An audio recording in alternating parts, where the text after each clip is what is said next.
Hello guys, இன்னைக்கு ஒரு தரமான மான்வாவை தான் நம்ம பார்க்க போகிறோம். உண்மையிலேயே இதோட ஸ்டோரி வேற லெவலில் இருக்கும். இதை ஆல்ரெடி நான் பார்த்து வச்ச மான்வா தான். கதையும் சும்மா அற்புதமா இருந்துச்சா, சரி அதனால தான் மொத்தமாக முச்ச விட்டுடலாம் அப்படின்னு சொல்லி கொண்டு வந்தேன். இதோட ஸ்டோரி அது என்னன்னா, நம்ம ஹீரோ வந்து ஒரு ஆர்ஃபனான பையன். அவனை ஏதோ ஒரு கும்பல் பொச்சின்னு போயிட்டு அங்கே போயிட்டு நம்ம ஹீரோ மேலே மாஸ்டர் செல்ஸை அவங்க இன்ஜெக்ட் பண்ணுவாங்க. அது மூலமாக நம்ம ஆளு ஒரு விதமாக மியூட்டேட் ஆயிடுவான். அதுக்கப்புறம் என்ன, ஒரு மாஸ்டராக தான் ஒரு 79 வருஷத்துக்காக இருப்பான். சாகிற நிலைமைக்கு போகும்போது ஹம்போன்னு விட்டு போயிடுவாங்க. அங்கதான் கதைய ஆரம்பிக்கும்.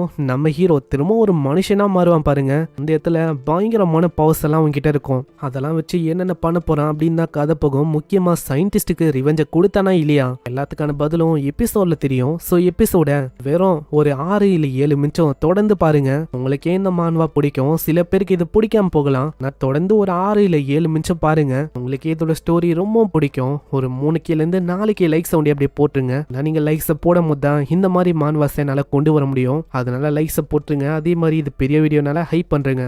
சரி வாங்க, நம்ம டைம் மிஸ் பண்ணாம எப்பிக்குள்ள போகலாம். எப்பிக்கோட ஆரம்பத்திலேயே திடீர்னு ஒரு வித்தியாசமான போர்ட்டல் அப்பியர் ஆகுது. அதுலேருந்து திடீர்னு கொச்சன்னு ஏகப்பட்ட மாஸ்டர்ஸ் வந்து அதுங்களும் ரொம்ப வித்தியாசமா இருக்கு.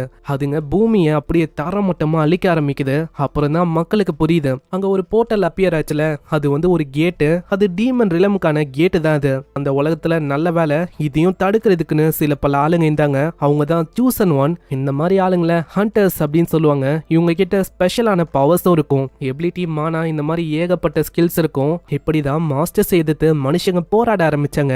மாஸ்டர்ஸோட எண்ணிக்கை குறையும் போது அங்க எப்படியோ அவங்க சிட்டியும் திரும்பவும் ரீபில்ட் பண்ண ஆரம்பிச்சாங்க. ஆனா என்ன பண்றது, மாஸ்டர்ஸ் குறையிற மாதிரியே இல்ல. அதுங்க குறைய அதுங்க திரும்ப அந்த கேட்ஸ் வழியா வர ஆரம்பிச்சது. ஆனா இதுலயே என்ன ஒரு கொடுமையான விஷயம்னா, மாஸ்டர்ஸ் இந்த அளவுக்கு வருதுல, அதுக்கேற்ற மாதிரி ஹண்டர்ஸ் இருக்காங்களான்னு கேட்டா கிடையாது. ஹண்டர்ஸா இருக்கிறது கொஞ்சம் பேர் தான். சில பேரால தான் இந்த மாதிரி அவிகன்ஸா, அதாவது ஒரு ஹண்டர்ஸா மாற முடியும். இதே மாதிரி நிலைமை மோசமாக கூடாதுன்னு சொல்லி சில பல சயின்டிஸ்ட் ஆளுங்க அவங்க என்ன பண்ணாங்கன்னா, ஆர்டிஃபிஷியல் பீயிங்ஸை கிரியேட் பண்ணாங்க. அதுங்க மூலமா மேன்கைண்ட்ஸை இவங்களால காப்பாற்றவும் முடிஞ்சது. இந்த மாதிரி பீயிங்ஸை தான் சிமேரா ஹண்டர்ஸ் அப்படின்னு சொல்லுவாங்க.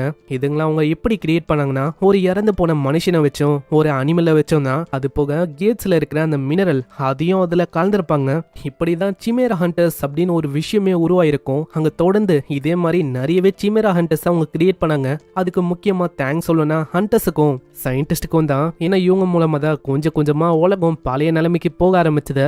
எல்லாமே பழையபடி மாறினோடனே இந்த மனுஷங்களோட கிரீடு அது ஒண்டி மாறுமான்னு கேட்டா மாறாது. சில பல சயின்டிஸ்ட் அவங்க இல்லீகலா இந்த சிமேராஸ் எல்லாம் இருக்குல்ல, அது மேலேயும் மனுஷங்க மேலேயும் இல்லீகலா சில பல எக்ஸ்பெரிமெண்ட் அவங்க பண்ண ஆரம்பிச்சாங்க. ஒரு வித்தியாசமான லேப்ல ஒரு 2 சயின்டிஸ்ட் நம்பர் 17 அப்படின்னு ஒரு சிமேராவை அவங்க செக் பண்றாங்க. அங்க பின்னாடி இருக்க அந்த குண்டனும் கத்துறான், அடே ரொம்பலாம் கிட்ட போகாத, இல்லைன்னா அவ்வளவுதான், உன்னோட கதையை அதை முடிக்க வாய்ப்பு இருக்கு. அட பொறுமையாரு, அது ஆல்ரெடி மைண்டால ப்ரோக் ஆகி உட்கார்ந்து இருக்கு. நம்ம ஆர்டர்ஸை கொடுக்காம அதால மூவ் பண்ண முடியாது. அங்க சயின்டிஸ்டுக்கு அந்த சிமேராவோட நிலைமையை பார்க்கும் போதே தெரியுது அதோட நிலைமை எந்த அளவுக்கு மோசமா இருக்குன்னு. அதோட கை அதெல்லாம் அப்படியே அழுகி போயிருக்கும். இதனால அவரு டிசைட் பண்ணிடுறாரு, இதை நம்ம ரிப்போர்ட் பண்ணியாகணும், இல்லைன்னா அவ்வளவுதான், சீக்கிரமாவே இதோட கதையும் முடிஞ்சிடும். இதுக்கப்புறம் வேற ஒரு ரூமை காட்டுறாங்க. அந்த இடத்துல அதே 2 சயின்டிஸ்டும் அந்த சிமேராவை பத்தி தான் சொல்றாங்க. நம்பர் 17 அந்த சிமேராவோட நிலைமை ரொம்ப மோசமா இருக்கு. இதோட உடம்பு ஆல்மோஸ்ட் டெஸ்ட்ராய் ஆயிடுச்சு. இதுவே வேற ஏதாச்சும் சிமேராவா இருந்தா அவ்வளவுதான், இப்போதைக்கு அதோட கதையே முடிஞ்சிருக்கும். சரி அதுகிட்ட எவ்வளோ டைம் இருக்கு?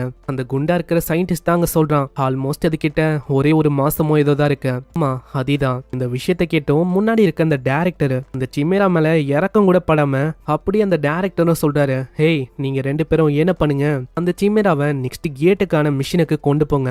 முன்னாடி வர அட்டாக்ஸ் எல்லாத்துக்குமே அதை பயன்படுத்துங்க. ஆனா ஒரு விஷயம் நல்லா ஞாபகம் வச்சுக்கோங்க, அதுக்கு ரிட்டர்ன் ஆர்டர் அதை ஒண்டி நீங்க கொடுக்க கூடாது. சீன் அப்படியே டீமன் ரிலியத்துக்குள்ள போகுது. அங்க வித்தியாசமா பறக்கிற மாதிரி இருக்க ஒரு மாஸ்டர் அப்பியர் ஆகுது. அது சிமேராவை நோக்கி வருமா, ஆனா ஒரு சில செகண்ட்ஸ்லயே வந்த மாஸ்டரை அது ஒண்ணுமே இல்லாம பொடி ஆக்கிது.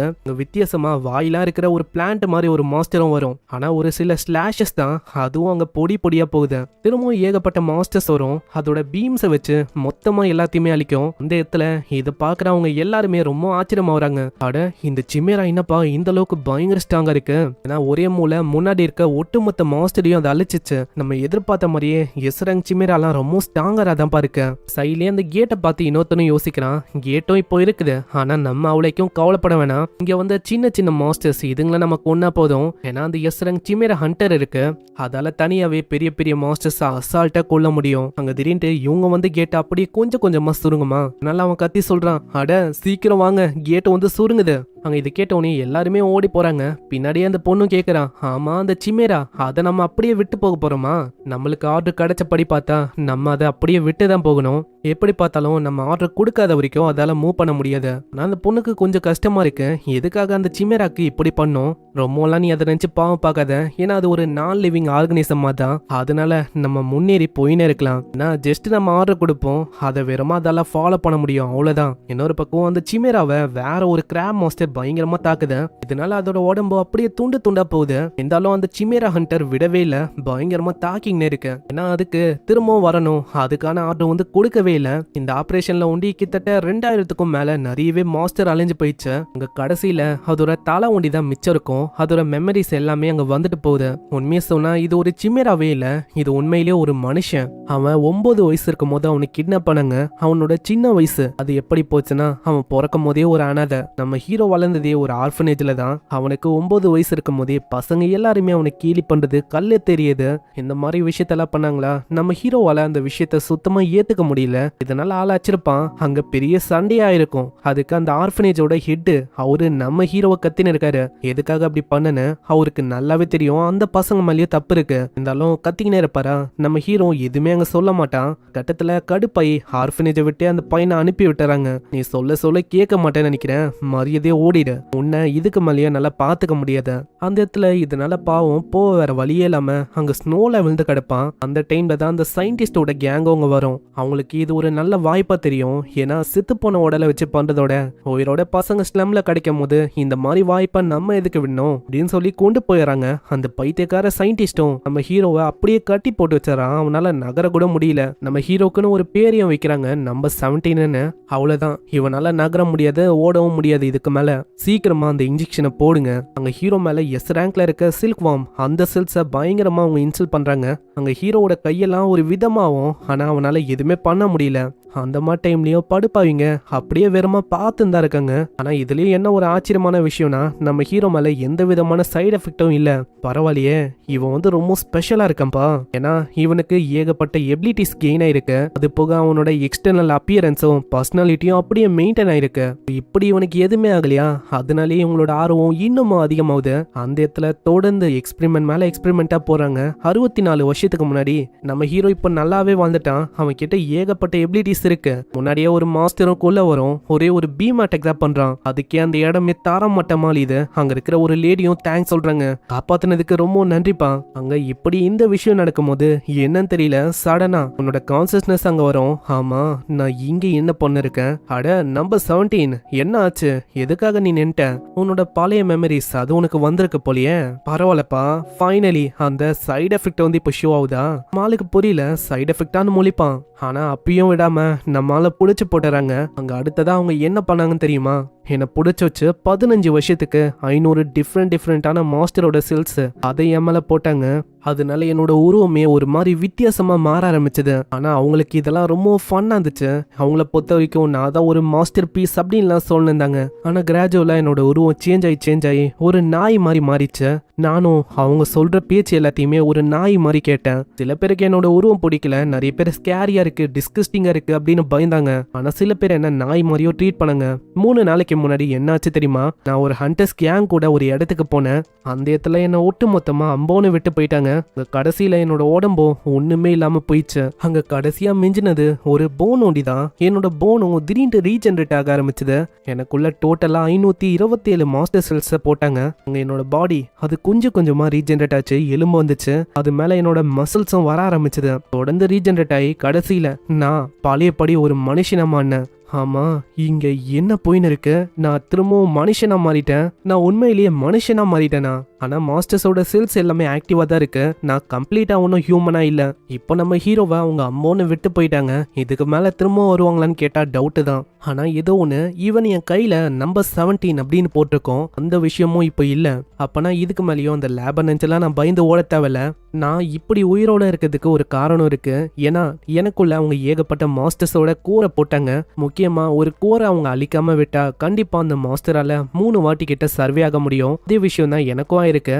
அதே மாதிரி அவங்க இன்னொரு விஷயத்தையும் சொன்னாங்க, ஃபீனிக்ஸோட செல் வந்து ஹியூமன்ஸ் கூட ஃபியூஸ் ஆகாதுன்னு. ஆனா இங்க பார்த்தா அப்படி இல்ல. அதே மாதிரி சைடு எஃபெக்ட்ஸ் எல்லாமே இப்ப எனக்கு போயிடுச்சு. இதுக்கு முன்னாடி என்னோட மண்டை முழுக்க ஃபாகால நிறைஞ்சிருந்தா எப்படி இருக்கும் அந்த மாதிரி எனக்கு ஃபீலிங் தரும். அது போக அவங்க என் மேல ஒரு ஸ்பெல்லையும் போட்டாங்க, நான் அவங்கள ஏமாத்தக்கூடாதுன்னு. ஆனா அந்த ஸ்பெல்லும் இப்ப போயிடுச்சு. அப்போனா என்னோட நாய் மாதிரி இருக்கிற அந்த வாழ்க்கை அது அவ்வளவுதான் முடிஞ்சு போயிடுச்சு. ஃபைனலி இப்போதான் என்னால ஒரு மனுஷன் மாதிரி வாழ முடியும்னு நினைக்கிறேன். இதுக்கு முன்னாடி அந்த லேப்ல எனக்கு கொடுக்கப்பட்ட பேரு நம்பர் 17. ஆனா எனக்குன்னு ஒரு ரியலான நேம் இருக்கு, அது எனக்கு ஞாபகம் இல்ல. அதை பத்தி அவன் யோசிக்கிறான். இதுக்கு முன்னாடி அந்த லேப்ல இருக்க அந்த பைத்தியக்கார சயின்டிஸ்ட், அவனே ஒரு பைத்தியக்காரன். அவன் நம்ம ஆளுக்கிட்ட சொன்னான், இதுக்கப்புறம் ஆயிரக்கணக்கான பேரை நீதான் காப்பாத்தணும். அன்னைக்கு நம்ம ஹீரோவோட நிலைமை அது ஹிப்னோசிஸ்ல இருக்கும். அன்னைக்கு அவனால எதுவுமே சொல்ல முடியல. சீன் அப்படியே பிரசன்ட்டுக்கு வந்து அந்த விஷயத்தால நான்சென்ஸ் அப்படின்னு சொல்றான். என்ன மாதிரி ஒரு ஆர்ஃபனால எப்படி நிறைய பேரை காப்பாற்ற முடியும்? உண்மையிலே இது ஒரு நான்சென்ஸான விஷயம் தான். ஆனா ஏதோ ஒன்று, இப்போதைக்கு நான் ரிவெஞ்சை பத்தி யோசிச்சா டார்கெட்னு ஒன்று இருக்கணும். அது போக இதுக்கு முன்னாடி நான் ரிவெஞ்சை கொடுக்க ஆசைப்பட்டேன்ல, அந்த மாதிரி இப்போ என்னால் ரிவெஞ்சை கொடுக்க முடியுமான்னு கேட்டால் கண்டிப்பாக முடியாது. இப்போ ஒரு ஹியூமனோட வாழ்க்கையை என்னால் வாழ முடியாது. என்னோட இஷ்டத்துக்கு நான் வாழ வேண்டியதான். கண்டிப்பாக டைம் வரும். அந்த டைம்ல தன்னால என் முன்னாடி வருவாங்க இப்படின்னு ஆளு சொல்றான். அந்த இடத்துல ஆளு ஒண்ணுமே போல, அவனோட பிரைவேட் பாட்டை இந்த சூரியன் தான் பிரகாசமான ஒளியை வச்சு அப்படியே மறைக்குது. சரி, ஒரு ஹியூமனா வாழ ட்ரை பண்ண வேண்டியதான். அதுக்கு ஃபர்ஸ்ட் துணி வேணும். பல வருஷத்துக்கு முன்னாடி நான் என்ன விதமான துணியை போட்டேன் அதுவும் எனக்கு தெரியல அப்படின்னு அவன் வேற ஒரு இடத்துக்கு போறான். அந்த இடத்துல ரிவரும் இருக்கும். அப்படியே அவன் சைட்ல வரும்போது ஒரு வித்தியாசமான கிரியேச்சரை பாக்குறான். இந்த கிரியேச்சர் ரொம்ப ஸ்ட்ராங்கா எனக்கு தெரியுது. மேஜரா எந்த விதமான இன்ஜுரிஸும் இருக்கிற மாதிரி தெரியல. அப்படி பார்க்கும்போது இது மேல பாய்சன் அதுதான் அஃபெக்ட் ஆயிருக்குன்னு நினைக்கிறேன். ஒரு துணியை உருவாக்க எப்படியா லெதர் வந்து தேவைப்படும், இதுதே எடுத்துக்க வேண்டியதுதான். அவனோட கையை ஒரு பிளேடா மாத்துறான். ஆல்ரெடி நம்மளால லேப்ல இருக்கும் போதே எப்படி ஸ்கின்னை விட்டுறது ஏகப்பட்ட விஷயத்த அங்க கத்திருப்பான். அதே விஷயத்த அவன் பண்றான். அப்படி பண்ணும்போது ஒரு வித்தியாசமான கேஸ் வரும். அது ஒரு பாய்சனஸான கேஸ் தான். அந்த இடம் முழுக்க பரவுது. ஆனா நம்ம ஹீரோக்கா எதுவுமே ஆகுது. நான் அவனே ஒரு சிமிரா ஹண்டர்ல. பரவாயில்லப்பா, என்னோட ஃபர்ஸ்ட் ட்ரைலயே நான் ஸ்கின் எடுத்துட்டேன். நெக்ஸ்ட் அதை வாஷ் பண்றான். வாஷ் பண்றதுக்கு முன்னாடி வரைக்கும் அது சாஃப்டா இருக்கும். திடீர்னு அது ரஃபா மாறிடும். இதை பார்க்கும் போதே தெரியுது இந்த மாஸ்டரோட ஏதோ ஒரு விதமான ஆட்ரிபியூட்னு நினைக்கிறேன். ஆனா இதுக்கும் என்கிட்ட ஒரு வழி இருக்கு. அங்க அடி அடின்னு பயங்கரமா அடிக்கிறான். கடைசியில அது பழையபடி ரொம்ப சாஃப்டா மாறிது. இது போதும்னு நினைக்கிறேன். ஆனா இதுலயும் என்ன ஒரு ஆச்சரியமான விஷயம்னா, அந்த மாஸ்டர் இன்னமும் அங்க சாகல. பின்னாடி அப்படி எட்டி பாக்குது. இன்னொரு சைடு அந்த லெதர்ல ஓட்டையெல்லாம் போட்டு நம்மால கையெல்லாம் விட்டுக்கிறான். இதே மாதிரி ஃபைனலி அவனுக்குன்னு ஒரு ட்ரெஸ் அவங்க உருவாகுது. லைட்டா பாய்சன் வந்திருக்கும். ஆனா திரும்பவும் கழுவலாம் அவனுக்கு டைம் இல்ல. இதனால அப்படியே விட்டுறான். அட என்னப்பா நீ வந்து சாகலியா? ஆனா இந்த வார்த்தையை கேட்டோன்னே மாஸ்டரும் அப்படி இப்படின்னு ஆட்டமா மண்டிய. அதுலயே நம்மளுக்கு புரியுது இதால ஹியூமன்ஸோட பாஷையும் புரிஞ்சிக்க முடியுதா. ஆனா இப்பதான் எனக்கு புரியுது எதனால அதோட தோல் ரொம்ப ஸ்னிஃபா இருந்துச்சுன்னு. இதுவே உயிரோட இருக்கும் போது அதோட லெதர் அதுவும் அப்படிதானே ரியாக்ட் பண்ணும். இதுவே நான் பழைய நானா இருந்தா யோசிக்காம இதை மொத்தமா முடிச்சுட்டு இருப்பேன். ஆனா இப்போ நான் பழைய படியில நான் ரொம்ப டிஃப்ரெண்ட். நீ ரொம்ப லக்கினே வச்சுக்கோ. உனக்கு வாழ்றதுக்கு 2வது வாய்ப்பு தரேன், ஓடிப்போ. அப்படி தலைவிதி இருந்தா கண்டிப்பா நம்ம திரும்பவும் மீட் பண்ணலாம் இப்படின்னு அவன் கேவுக்கு வரான். இப்போ துணியோட பிரச்சனை வந்து சால்வ் ஆயிடுச்சு. இப்போ எனக்குன்னு ஒரு வீடு வேணும். அந்த இடமே கிராக் ஆகுற மாதிரி ஏதோ ஒரு சவுண்டு கேட்கும். அதுக்கு காரணம் ஒரு பெரிய போரான் தான். அதுவும் டைரக்டா நம்ம ஹீரோ தாக்க வருமா. அப்பயும் நம்மளால அதை கண்டுக்கல. இந்த இடம் வந்து இருட்டா இருக்குப்பா அப்படின்னு அவன் சொல்லிருப்பான். கிட்ட வரும்போது வெறும் ஒரே ஒரு கையை வச்சுதான் அவன் தாக்குதலை பண்றான். அந்த மாஸ்டரோட தலையும் ஒண்ணுமே இல்லாம இது நம்ம ஆளுக்கு அந்த இடமும் பிடிக்கல. அதுக்கப்புறம் அவன் வேற ஒரு இடத்துக்கு வரான். அது பனியா இருக்கிற ஒரு இடம் தான். அந்த இடத்துல நம்மால பார்த்தோன்னே அங்க இருக்கிற மாஸ்டர்லாம் அப்படியே பயந்து போயிட்டு நோவா இருக்கிற இந்த இடத்த பாத்துக்கினே அவன் சொல்றான், கண்டிப்பா இந்த இடமும் சூட்டபிளா இருக்காது. ஏன்னா இந்த மாதிரி குளிரான இடத்துல ஃபுட்டு அது கிடைக்கிறது ரொம்ப கஷ்டமான விஷயம். இதுக்கப்புறம் வேற ஒரு இடத்துக்கு போறான். அந்த இடம் ஸ்மெல்லியா இருக்கு. இன்னொரு இடத்துக்கு போனா அந்த இடம் பிசு பிசுப்பா இருக்கு. இன்னொரு இடத்துக்கு போனா அந்த இடம் ரொம்ப சூடா இருக்கு. போற இடம் முழுக்க அங்க செட்டே ஆகாது. அதுக்கப்புறம் ஒரு பர்ஃபெக்டான இடத்துக்கு வரான். நீர்வீழ்ச்சிலாம் இருக்கு. நான் சுத்தமா யோசிக்கல இந்த மாதிரி ஒரு கொடூரமான இடத்துல இந்த மாதிரி ரொம்ப அழகான விஷயத்தெல்லாம் என்னால பார்க்க முடியும்னு. சரி அப்புறம் என்ன தாவிட வேண்டியதான். ஆளு மலைக்கு மேல இருந்து குதிக்கிறான். இதுவே ஒரு சாதாரணமான பர்சனா இருந்தா அவ்வளவுதான். இப்போதைக்கு அவனோட கதையை மொத்தமா முடிஞ்சிருக்கும். ஆனா நம்மால அப்படி இல்ல. SS ரேங்க்ல இருக்க ஒரு வாரியர் அவன். அந்த இடத்துல வாட்டர் ரொம்ப கிளியரா இருக்கு. பரவாயில்லையே, இங்க பெரிய பெரிய மீனெல்லாம் இருக்கா. இதெல்லாம் பார்க்கும்போது இங்கே ஒரு வீடு அமைச்சு இங்கே நேச்சரோட நேச்சரா ஃபிஷ்ஷிங்கு ஃபார்மு இந்த மாதிரி பண்ணி ஜாலியா வாழ வேண்டியதான். ஏன்னா இந்த இடம் முழுக்க நிறையவே பூவும் இருக்கு, நிறையவே மரமும் இருக்கு, காத்தும் ரொம்ப கிளியரா இருக்கு. பரவாயில்ல, இந்த இடம் நல்லா இருக்கு. அவ்வளவுதான், நான் டிசைட் பண்ணிட்டேன். இதுக்கு மேலேயும் சியோண்டோனோட வீடா இருக்க போது இதுதான். நம்ம ஹீரோ அவனோட பேரை தான் சொல்றான். வேற இடத்துல திடீர்னு ஒரு போர்ட்டலும் அப்பீர் ஆகுது. இதுக்குள்ள இருந்து ஏதோ ஒரு வித்தியாசமான பயங்கரமான ரோபோட்டும் வருது. அந்த ரோபோட்டும் இங்க இருக்கிற இடத்தெல்லாம் பாத்துக்கினே சொல்லுது, அட இதுதான் டீமன் ரிலியமா. நம்ம ஹீரோ அந்த இடத்த பார்க்குறான். அந்த இடத்துல ஃப்ரெஷ்ஷான பூ இருக்கு, ஃப்ரெஷ்ஷான காத்தும் இருக்கு. இங்கேதான் பக்கத்துலயே வாட்டர் ஃபாலும் இருக்கு. இதுதான் பர்ஃபெக்டான இடம்னு நினைக்கிறேன் என்னோட ஹவுஸை பில்ட் பண்றதுக்கு. ஃபர்ஸ்ட் அங்க இருக்கிற மரத்தை அவன் வெட்டி போறான். அவ்வளவுதான், லேண்ட் வந்து தயாராயிடுச்சு. ஆனா இன்னமும் கீழே வந்து இந்த மரம்லாம் இருக்கு. அது போக இதையும் நம்ம ஐட்டம்ஸா பயன்படுத்திக்க முடியும். அதனால மரத்தை அவன் சைடா வச்சிடறான். ஆனா கீழே அந்த மரத்தோட வீரெல்லாம் இருக்குமா, அதையும் அவனோட பவரை வச்சு ஒண்ணுமே இல்லாம ஆக்கிறான். அந்த இடமும் சூப்பரா மாறிது. பரவாயில்ல, இது போதுமே. வெறும் அவனோட கையால மூவ் பண்ணிட்டேன். இதுக்கப்புறம் என்ன, கட்ட ஆரம்பிக்க வேண்டியதான்.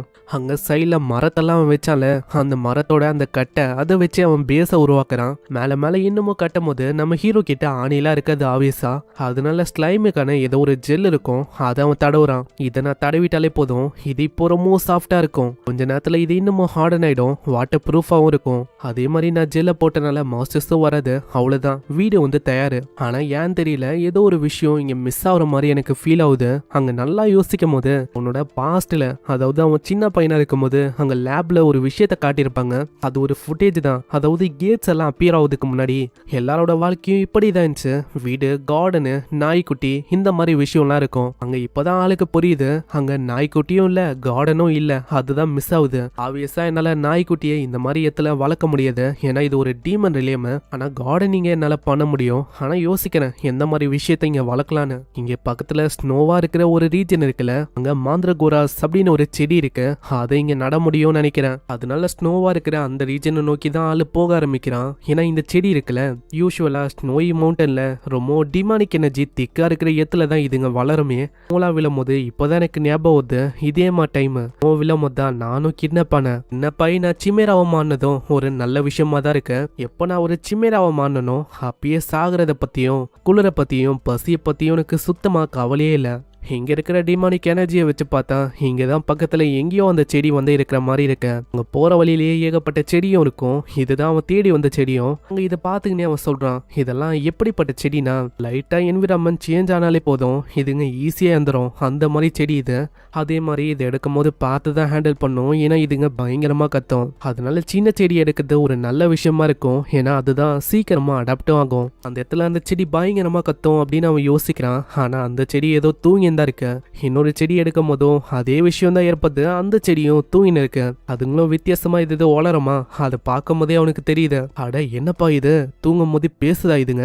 இதுக்கு முன்னாடி நான் அந்த லேப்ல பார்த்த வரைக்கும் இதுங்க பயங்கரமா கத்தும். ஆனா இப்பதான் எனக்கு விஷயம் புரியுது, ஹியூமன்ஸோட உலகத்துல டிமானிக் எனர்ஜி அது ரொம்ப கம்மி. அந்த டைம்ல இதோட ஸ்ட்ரெஸ் லெவல் அது ரொம்ப அதிகமா இருக்கும். அதனால தான் எடுத்த ஒரு சில செகண்ட்ஸ்ல இதுங்க அழிஞ்சு போச்சு. ஆனா இங்க அப்படி இல்ல, இது டிமானிக் ரிலேயத்துல இருக்கு. டிமானிக் எனர்ஜியும் ரொம்ப அதிகமா இருக்கு. ஆனா இப்போ எனக்கு புரியாத விஷயம் என்னன்னா, நான் எடுத்தோ இதுங்க ஓடுறதுக்கு ட்ரையே பண்ணல. அப்பனா இப்படி இருக்குமோ, நானும் அது மாதிரி தான் அப்படின்னு அது யோசிக்குதோ. ஏன்னா இந்த பிளான்ட்டோட செல்லியோனோட பாடியில இன்ஜெக்ட் பண்ணிருக்காங்க, அதனால தான் இப்படி ஆகுதோ. ஆனா ஏதோ ஒண்ணுப்பா, இதுங்க நல்லா வளர்ந்தா போதும், இதுங்களோட ரூட்டை வச்சு என்னால டீயும் போட முடியும். அது போக அதோட ஃப்ரூட்ஸை நம்ம வேண்டா வெறுப்பா எடுத்தா அவ்வளவுதான், அது ஒரு பயங்கரமான பாய்சனா மாறும். அதனால எல்லா விஷயத்தையும் நான் அமைதியா பண்ணணும்னு நினைக்கிறேன். ஆனா ஏதோ ஒண்ணுப்பா, பக்கத்துல ஏதோ ஒரு ஹண்டர்ஸ் வந்து இருக்கமா தெரியுது. ஆனா எனக்கு இன்னமும் புரியல அவங்க எதுக்காக இந்த மாதிரி ஒரு ஸ்னோய் ரீஜனுக்கு வரணும். ஆனா ஏதோ ஒண்ணு, அப்புறமா நாங்க போய் செக் பண்ண வேண்டியதான். இன்னொரு பக்கம் ஒரு 2 ஆளுங்களை காட்டுறாங்க. அவங்களுக்கு ரொம்ப கடுப்பா இருக்கு, அவங்க நம்மள ஒரு இறையா மாத்திட்டு போயிட்டாங்க. அவங்கள நம்ம என்ன பண்றது, இப்போ இந்த மாஸ்டர் கிட்ட நம்ம வசமா மாட்டிக்கணும். முன்னாடி ஒரு ரேபிட் மாஸ்டரும் இருக்கு, அதுவும் பயங்கர வேகமா வந்து தாக்குது. கரெக்டான டைம்ல ஒரு பேரியரை கேஸ் பண்றாரு. ஆனா அந்த பேரியரோ கொஞ்சம் கொஞ்சமா உடைய ஆரம்பிக்குது. அவ்வளவுதான், நம்ம எல்லாருமே சாக போறோம்னு நினைக்கிறேன். எதுக்காக நான் வாலண்டியரா ஒத்துக்கினேன், அந்த ஓடி போன சிமிராவை நான் தான் கண்டுபிடிக்கணும்னு. யாராச்சும் காப்பாத்துங்க அப்படின்னு அவன் கத்துறான். அந்த பேரியரோ உடையுது. அவன் கத்துன அந்த குரலும் கடவுளுக்கே கேட்ட மாதிரி கரெக்டான டைம்ல நம்ம ஹீரோவும் வரான். அந்த இடம் முழுக்க புகை மூட்டமா இருக்கும். அட அது ஒரு மனுஷனா.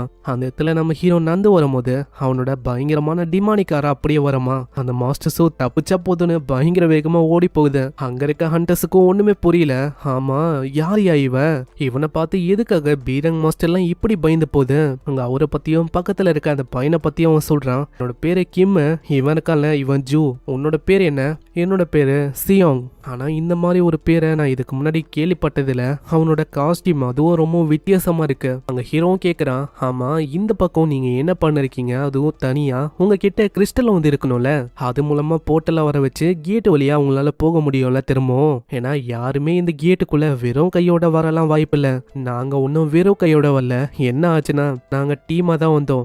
ஆனா எங்க கூட வந்த அந்த பீரங் ஆளுங்க இந்த மாஸ்டர்ஸை பார்த்தோன்னே எங்களை இறைய பயன்படுத்தி எல்லாத்தையுமே தூக்கின்னு போயிட்டாங்க. இப்போ எல்லா பொருளும் கிறிஸ்டலும் அவங்க கிட்டதான் இருக்கு. ஆனா நீங்க எதுக்காக இங்க வரணும்? அது எதுக்காக வந்தோம்னா ஒரு சிமேராவை பிடிக்கணும் அப்படின்னு சொல்லி தான் வந்தோம். சிமேரான்னு கேட்டோன்னே நம்ம ஆளு ரொம்ப ஷாக் ஆகுறான். ஏன்னா அவனே ஒரு சிமேரால, இந்த சிமேரா அது வந்து ஒரு மெக்கானிக்கல் சிமேரா தான். அது இப்பதான் ரீசெண்டா லேபை விட்டு தப்பிச்சு ஓடி வந்திருக்கான். அதை நாங்க புடிச்சு கொடுக்கணுமா, அதை வச்சு நாங்க காசு பார்க்கலாம் அப்படின்னு சொல்லி தான் நாங்க இங்க வந்தோம். அப்போனா அந்த சிமேராவா? அப்போ அதை பத்தி நான் கவலைப்பட வேணாம்னு நினைக்கிறேன். ஆனா எங்களுக்கு என்ன பண்ணோம் அது வந்து தெரியல. ஏன்னா உனக்கே தெரியும், ஹியூமனால ரொம்ப நேரத்துக்கு டிமானிக் ரிலேயத்துல இருக்க முடியாது. ஏன்னா ஹியூமனோட பாடி டிமானிக் எனர்ஜியால கண்டாமினேட் ஆக ஆரம்பிக்கும். அது மூலமா ரொம்ப நேரத்துக்கு இருக்க முடியுமான்னு கேட்டா கிடையாது. அதுவும் ஒரு அவிக்னஸோட ரேங்க் மேல தான் டிபெண்ட் ஆகும். போற போக்க பார்த்தா கூடிய சீக்கிரத்துல நாங்களாம் எந்த போயிடுவோம்னு நினைக்கிறேன். எனக்கு ரொம்ப பயமா இருக்கு, எனக்கு என்ன ஆகுமோ.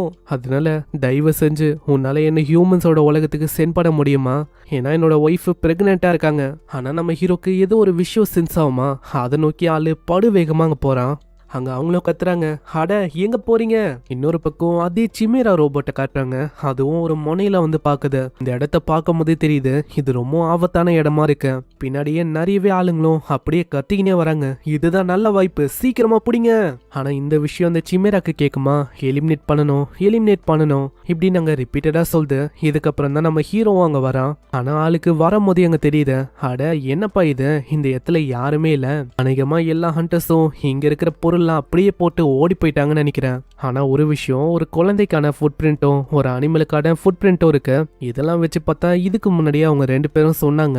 அந்த விஷயம் தான் நினைக்கிறேன். ரீசெண்டா மெக்கானிக்கல் சிமேரா தப்பிச்சு வந்தது. அதால அதோட ரூபத்தையும் மாத்திக்க முடியும். அதோட மெட்டீரியல் அது வந்து ரொம்ப ரேரு. அது ஒரு சின்ன சைல்டு மாதிரி ரியாக்ட் பண்ணும். சில டைம் ஒரு மனுஷனாவும் சில டைம் ஒரு மிகப்பெரிய நாயாவும் அது மாறும். இப்பதான் எனக்கு எல்லா விஷயமும் புரியுது. இங்க இருக்கிற பேகு ரத்தத்தெல்லாம் வச்சு பார்த்தா இந்த 5 பீரங் ஹண்டர்ஸை கொன்னது வேற யாரும் இல்ல, இதே சிமேரா தான் நினைக்கிறேன். இந்த சைடு ஜூவோட நிலைமை இன்னமும் மோசமாகும். அடி ஜூ, என்ன ஆச்சு? உனக்கு எதுவும் இல்லை, எழுந்து கூட, சீக்கிரமா நம்ம போயிடலாம். என்ன சொல்ல இருக்க? அவ்வளவுதான், என்னோட கதை முடிஞ்சிச்சுன்னு நினைக்கிறேன். என்னோட ஒட்டுமொத்த பாடியும் இப்போ கண்டாமினேட் ஆயிருக்கு. இன்னமும் சில பல செகண்ட்ஸ்ல நான் சாக போறேன்னு நினைக்கிறேன். அடி பைத்தியம் மாதிரி பேசாத. அடுத்த மாசம் உனக்குன்னு ஒரு குழந்தை பிறக்க போகுது. இப்பயா நீ அப்படியெல்லாம் சொல்லணும்? அடி நீ உயிரோட போனா என்னோட ஒய்ஃபுக்கு நான் சாரி சொன்னேன் அப்படின்னு சொல்லு. அடே நீ என்ன பைத்தியமா? கண்டிப்பா உனக்கு எதுவும் ஆகாது, நம்பு. கண்டிப்பா ஏதாச்சும் ஒரு மிராக்கல் நடக்கும். அங்க இப்படி ஒரு சொல்ல அங்க அதிகத்துல நம்ம ஹீரோவும் சீனா வரான். அட அவர்கிட்ட இருக்குது எல்லாமே நம்மளோட லக்கேஜ் தானே. அட மிஸ்டர் சியாங், தயவு செஞ்சு எங்களை காப்பாத்துங்க. ஆனா நம்ம ஹீரோ யோசிக்கிறான், அவன் கிட்டதான் எந்த விதமான கேட்டுக்கான ஸ்டோன் வந்து இல்லல. ஆனா அவங்க சொல்றாங்க, எங்களுக்கு புரியுது, அதாவது இந்த டீமன் ரிலேயத்துல யாருக்கிட்ட எந்த பொருள் இருக்கோ அது அவங்களுக்கு சொந்தம். அதனால தயவு செஞ்சு கேக்குறேன், ப்ளீஸ் எங்களை காப்பாத்துங்க. நீங்க காப்பாத்தணும்னு சொல்லி எங்க கிட்ட இருக்கிற 10 மில்லியனுக்கான 2 செக் தரேன். ப்ளீஸ் தயவு செஞ்சு அந்த கேட்டுக்கான ஸ்டோனை ஒண்டி எங்களுக்கு கொடுங்க. அப்படி ஒண்ணு நீங்க பண்ணலனா அவ்வளவுதான், எங்க 2 பேரோட கதையும் முடிஞ்சிரும். என்னது 20 மில்லியன் வானா? டீமன் ரிலேயத்துல மணிக்கு எந்த விதமான யூஸும் இல்ல. ஆனா ஹியூமன்ஸோட உலகத்துல கண்டிப்பா அது ஒரு உதவியா இருக்கும். சரி இந்தாங்க ஸ்டோனு, ரொம்ப நன்றி. இந்த ஃபேவரை என்னோட லைஃப் முழுக்க நான் கண்டிப்பா மறக்க மாட்டேன். அடே சியாங்கு, சீக்கிரம் எழுதுக்கும், நம்ம சீக்கிரமா இந்த இடத்தை விட்டு போகணும். போறதுக்கு முன்னாடி ஹீரோவும் கேக்குறான், ஆமா இந்த ஸ்டோனோட வேல்யூ அது எவ்வளோ? 2 லட்சம் யுவானா? இல்ல அது வந்து 1 மில்லியனு. அட அவ்வளவுதானா? அப்படி பார்த்தா நீங்க நிறைய விஷயத்த எனக்கு குத்த மாதிரி இருக்க. இன்னமும் உங்களுக்கு நிறைய விஷயத்த நான் கொடுக்கணும் அப்படின்னு நினைக்கிறேன். சரி அதுக்கு பதிலா நான் இந்த விஷயத்த பண்றேன். அங்க மாணவ அவன் இன்ஜெக்ட் பண்ண ஆரம்பிக்கிறான். இதை பார்த்து அவங்க கத்துறாங்க, அட நீங்க என்ன பண்ணிருக்கீங்க? கரெக்டான அளவுல ஒரு ஹண்டருக்கு மாணவ இன்ஜெக்ட் பண்ணலன்னா அவ்வளவுதான்.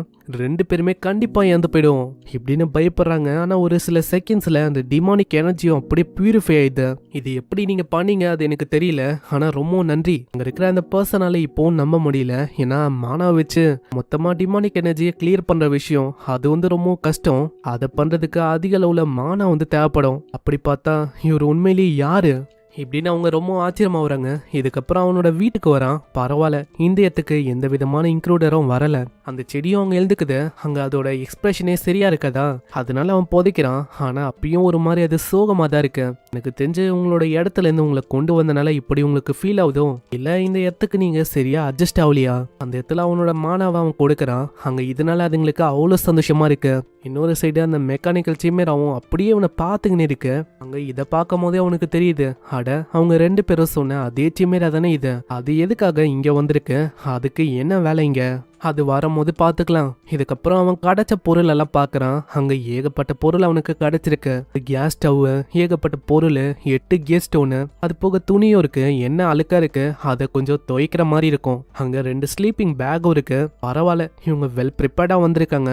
எனக்கு லாபமா போச்சு. ஆனா இவங்க மூலமா என்கிட்ட இப்போ எவ்வளவு பொருள் இருக்கு, அது போக பணமும் இருக்கு. அதை அப்புறமா பயன்படுத்த வேண்டியதான். அந்த இடத்துல அவன் ரேமினை பாக்குறான். அட இது ரேமன் தானே, கடைசியா நான் ஒரு சின்ன பையனா ஆர்ஃபனேஜ்ல இருக்கும் போது அந்த டைம்ல நான் சாப்பிட்டது. சரி, எனக்கு ரொம்பவும் பசியா இருக்கு, ரேமனையே ட்ரை பண்ண வேண்டியதா. இதோட ரெசிபி படி பார்த்தா 500 ml வாட்டர். ஆனா எனக்கு இன்னமும் தெரியல அதை எப்படி நான் கணக்கு போறது.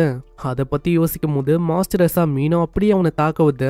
அட மீனா, நான் யோசிக்கிறேன் ரேமென்ல மீனெல்லாம் ஆட் பண்ணலாமா? ஏன்னா நான் பார்த்த வரைக்கும் எதேதோ அவங்க ஆட் பண்ணுவாங்க. சரி, ஆட் பண்ற வேண்டியதான். இதே மாதிரி அந்த மீனை அவன் பிடிக்கிறான். அதுல முட்டையை ஆட் பண்ணுன்னு சொல்லி முட்டையை அவன் தேட ஆரம்பிக்கிறான். ஒரு வித்தியாசமான முட்டையும் அவனுக்கு கிடைக்குது. இன்னமும் வெங்காயம், ஏகப்பட்ட விஷயம் தேவைப்படும். ஆனா இந்த உலகத்துல அந்த மாதிரி விஷயம்லாம் இருக்காதுல்ல. அதுக்கு சிமிலரா என்ன இருக்கோ அதெல்லாம் ஆளு சேர்த்துக்கிறான். ஆனா இன்ஸ்ட்ரக்ஷன்ல மீனை எப்போ ஆட் பண்ணும் அந்த விஷயத்த போடவே இல்லப்பா, நான் என்ன பண்றது இப்படின்னு அவன் சமைக்கிறான். அந்த ரோபோட்டுக்கும் அப்படியே அங்க பசியா இருக்கு. அவன் என்ன சமைக்கிறானா, எனக்கும் ரொம்ப பசியா இருக்கு. இன்னொரு பக்கம் சமையலும் ஆரம்பிக்குது. கொஞ்ச நேரம் போகுது. அந்த இடத்துல அதோட ஸ்மெல்லே ரொம்ப கொடூரமா இருக்கும். அந்த செடிகளுக்கெல்லாம் சுத்தமா பிடிக்கல. இந்த சைடு அந்த ரோபோட்டுக்கும் அந்த ஸ்மெல்லு வருது. அதுவும் அட்ராக்ட் ஆகி அப்படியே வருது. எனக்கும் அந்த விஷயம் வேணும், நானும் அதை சாப்பிடணும். என்கிட்ட ஒரு ஐடியா இருக்கு. அந்த இடத்துல அதையே ஒரு டாகி அதை மாத்திக்குது. நான் லேப்ல பார்த்தேன், ஹியூமன்ஸுக்கு டாகிஸ்னா ரொம்ப பிடிக்கும். நான் ரொம்ப பாவப்பட்ட ஒரு நாயை காட்டிக்கினா கண்டிப்பா அவன் எனக்கு தருவான். ஒரு நாய்க்குட்டிக்கு காலில் அடிப்பட்ட மாதிரி அதுவும் நொண்டி நொண்டி வருது. அதை பார்க்கும் போதே நம்மால கண்டுபிடிக்கிறான், இது அதே மெக்கானிக்கல் கிரியேச்சர் தானே. அது அதையே வேற பாவமா காட்டிக்கணும்னு சொல்லி அதோட காலில் அடிப்பட்ட மாதிரிலாம் இப்போ நடிக்குது. ஆனா எனக்கு இப்போ புரியல, இந்த மாதிரி ஒரு சிம்மரா இது எப்படி லேப்ல இருந்து தப்பிச்சிருக்கும்? அந்த இடத்துல அதுக்கிட்ட அவன் கேட்குறான், ஹேய் உன்னை பார்க்கும் போது எனக்கு ரொம்ப பாவமா தெரியுது, உனக்கு என்ன ஃபுட்டு வேணுமா?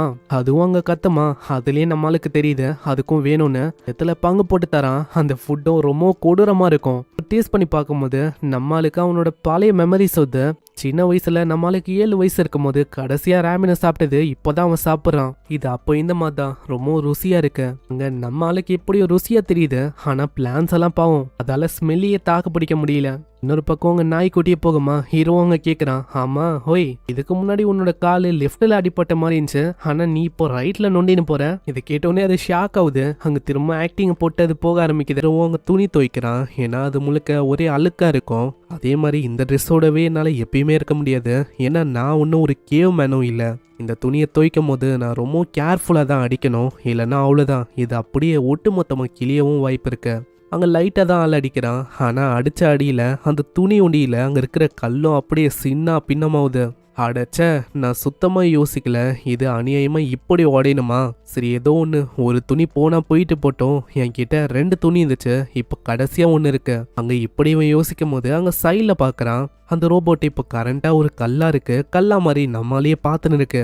ஆனா நம்ம ஹீரோ ஏதோ பார்க்காத மாதிரி அங்க நடிக்கிறான். அங்க பாத்திரத்தை கழுவும் போது அந்த இடத்துல அது மீன் மாதிரி இப்போ மாறி இருக்கு. நெக்ஸ்ட் அங்க பூலாம் பார்ப்பான், அப்பயும் ஒரு மரம் மாதிரி மாறி இருக்கு.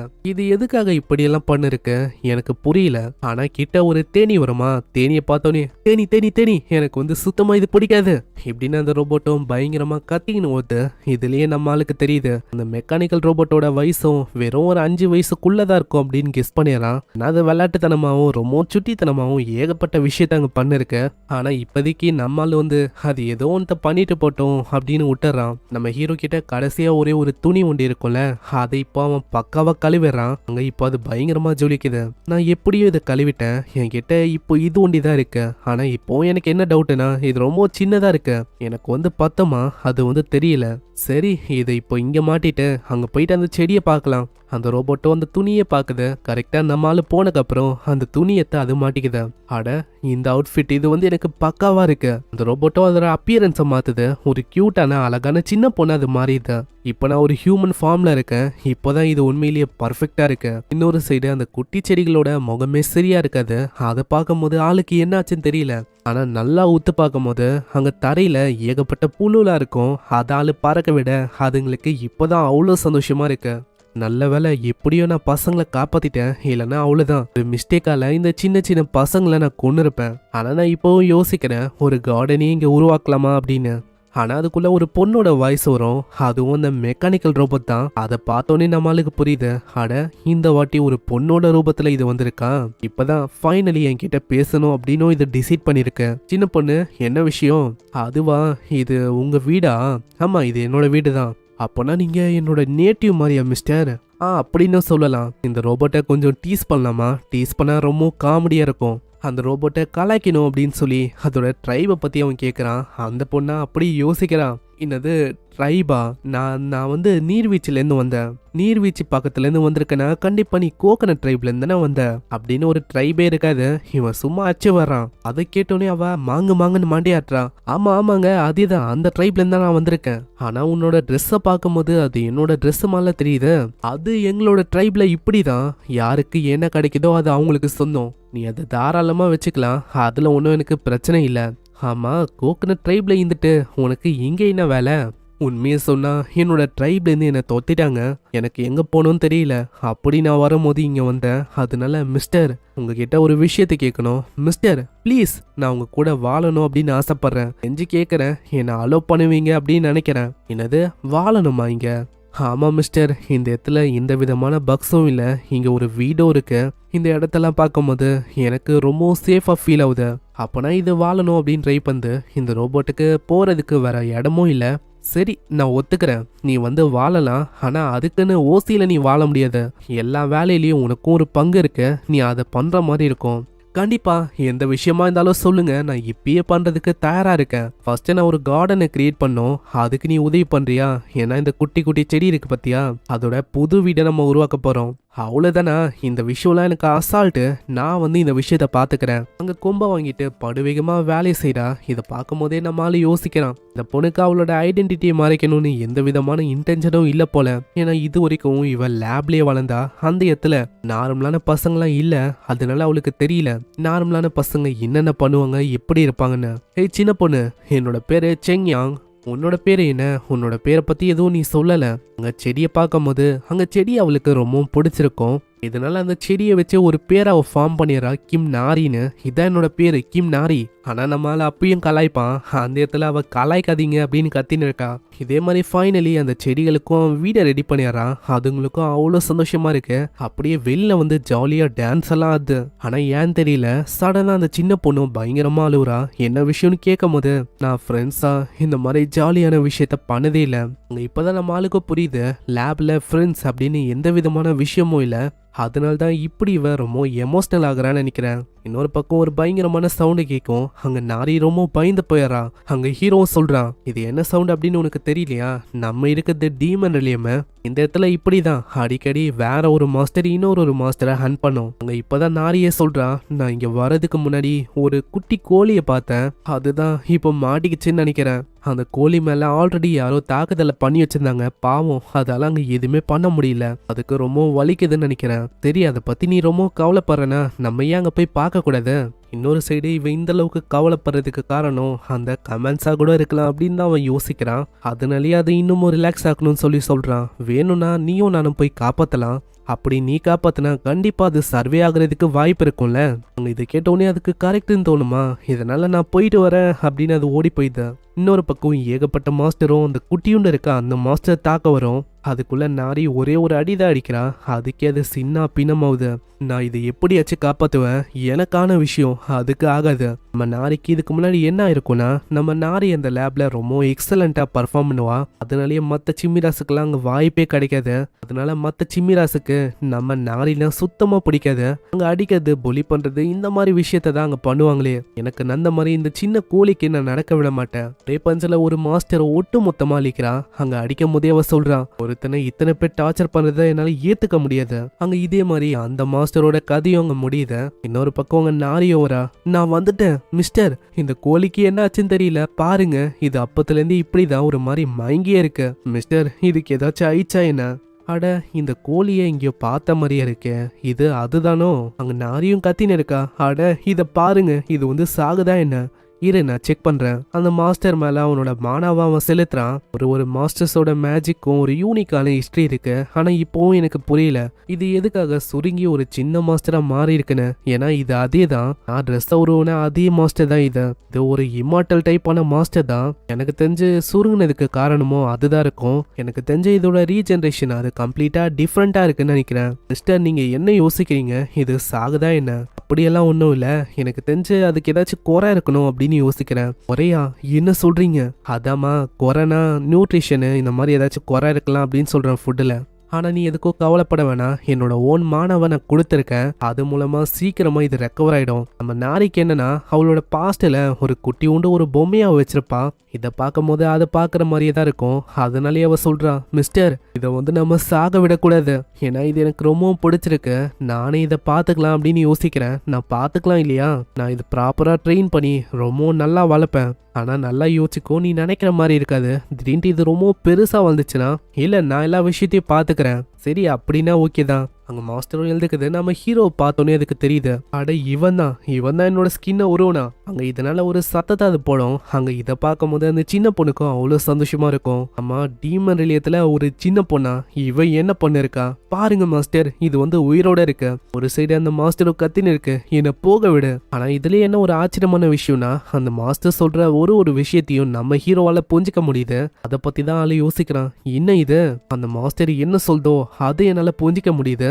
அப்போனா என்னால டெலிபதியை பயன்படுத்த முடியுமா? இந்த இடத்துல அந்த சின்ன பொண்ணும் அந்த மாஸ்டரை அப்படியே விடாம பயங்கரமா கட்டியெல்லாம் போட்டு வைக்கிறான். அங்கிள் பாருங்க, இதுக்கு நான் பேரை பிக் பண்ணலான்னு இருக்கேன். ஆனா அந்த பறவை பயங்கரமா கத்தின்னு இருக்கு, என்ன போக விடு. ஆனா அது எதையுமே அவ கண்டுக்கல.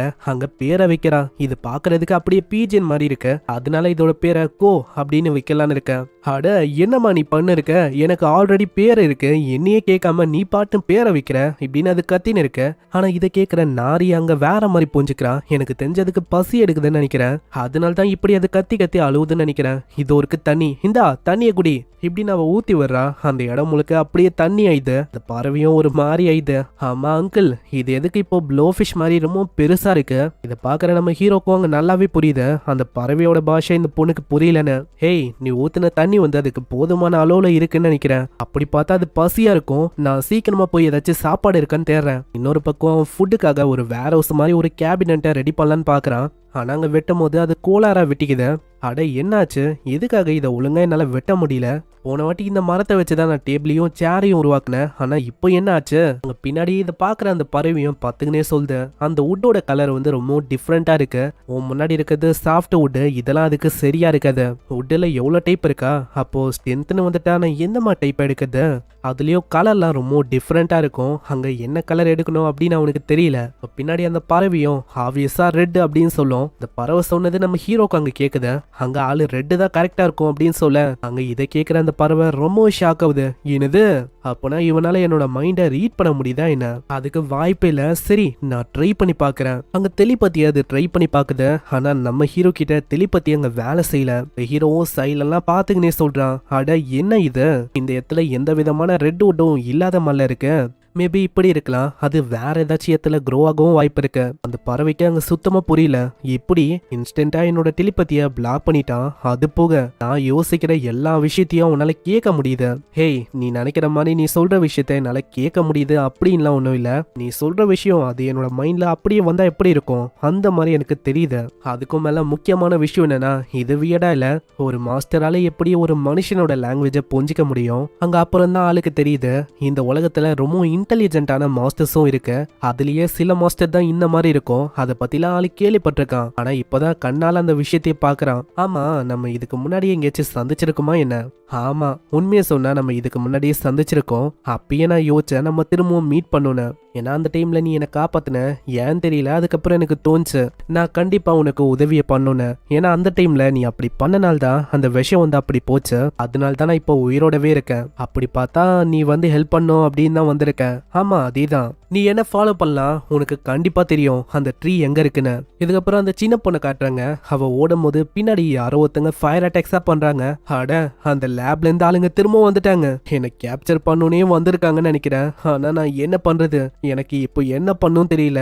ஏன்னா இந்த ஃபயர் அது வந்து எனக்கு ரொம்ப பயம். பயம்னா நான் வெறுக்கிறேன். அங்க ஒரு பர்சனும் கையில போனை வச்சுக்கினே சொல்றான், எனக்கு டவுட்டே இல்ல, இது அதேதான், இது அதே மெக்கானிக்கல் கிரியேச்சர் தான். இதால ஃப்ரீலியே அதோட ஷேப்பையும் மாத்திக்க முடியுது. இப்படி நான் பண்றது ஒரு மாதிரி இருக்கலாம், இருந்தாலும் என்ன பண்றது, என்னோட லைஃப் அங்க லைன்ல இருக்கு.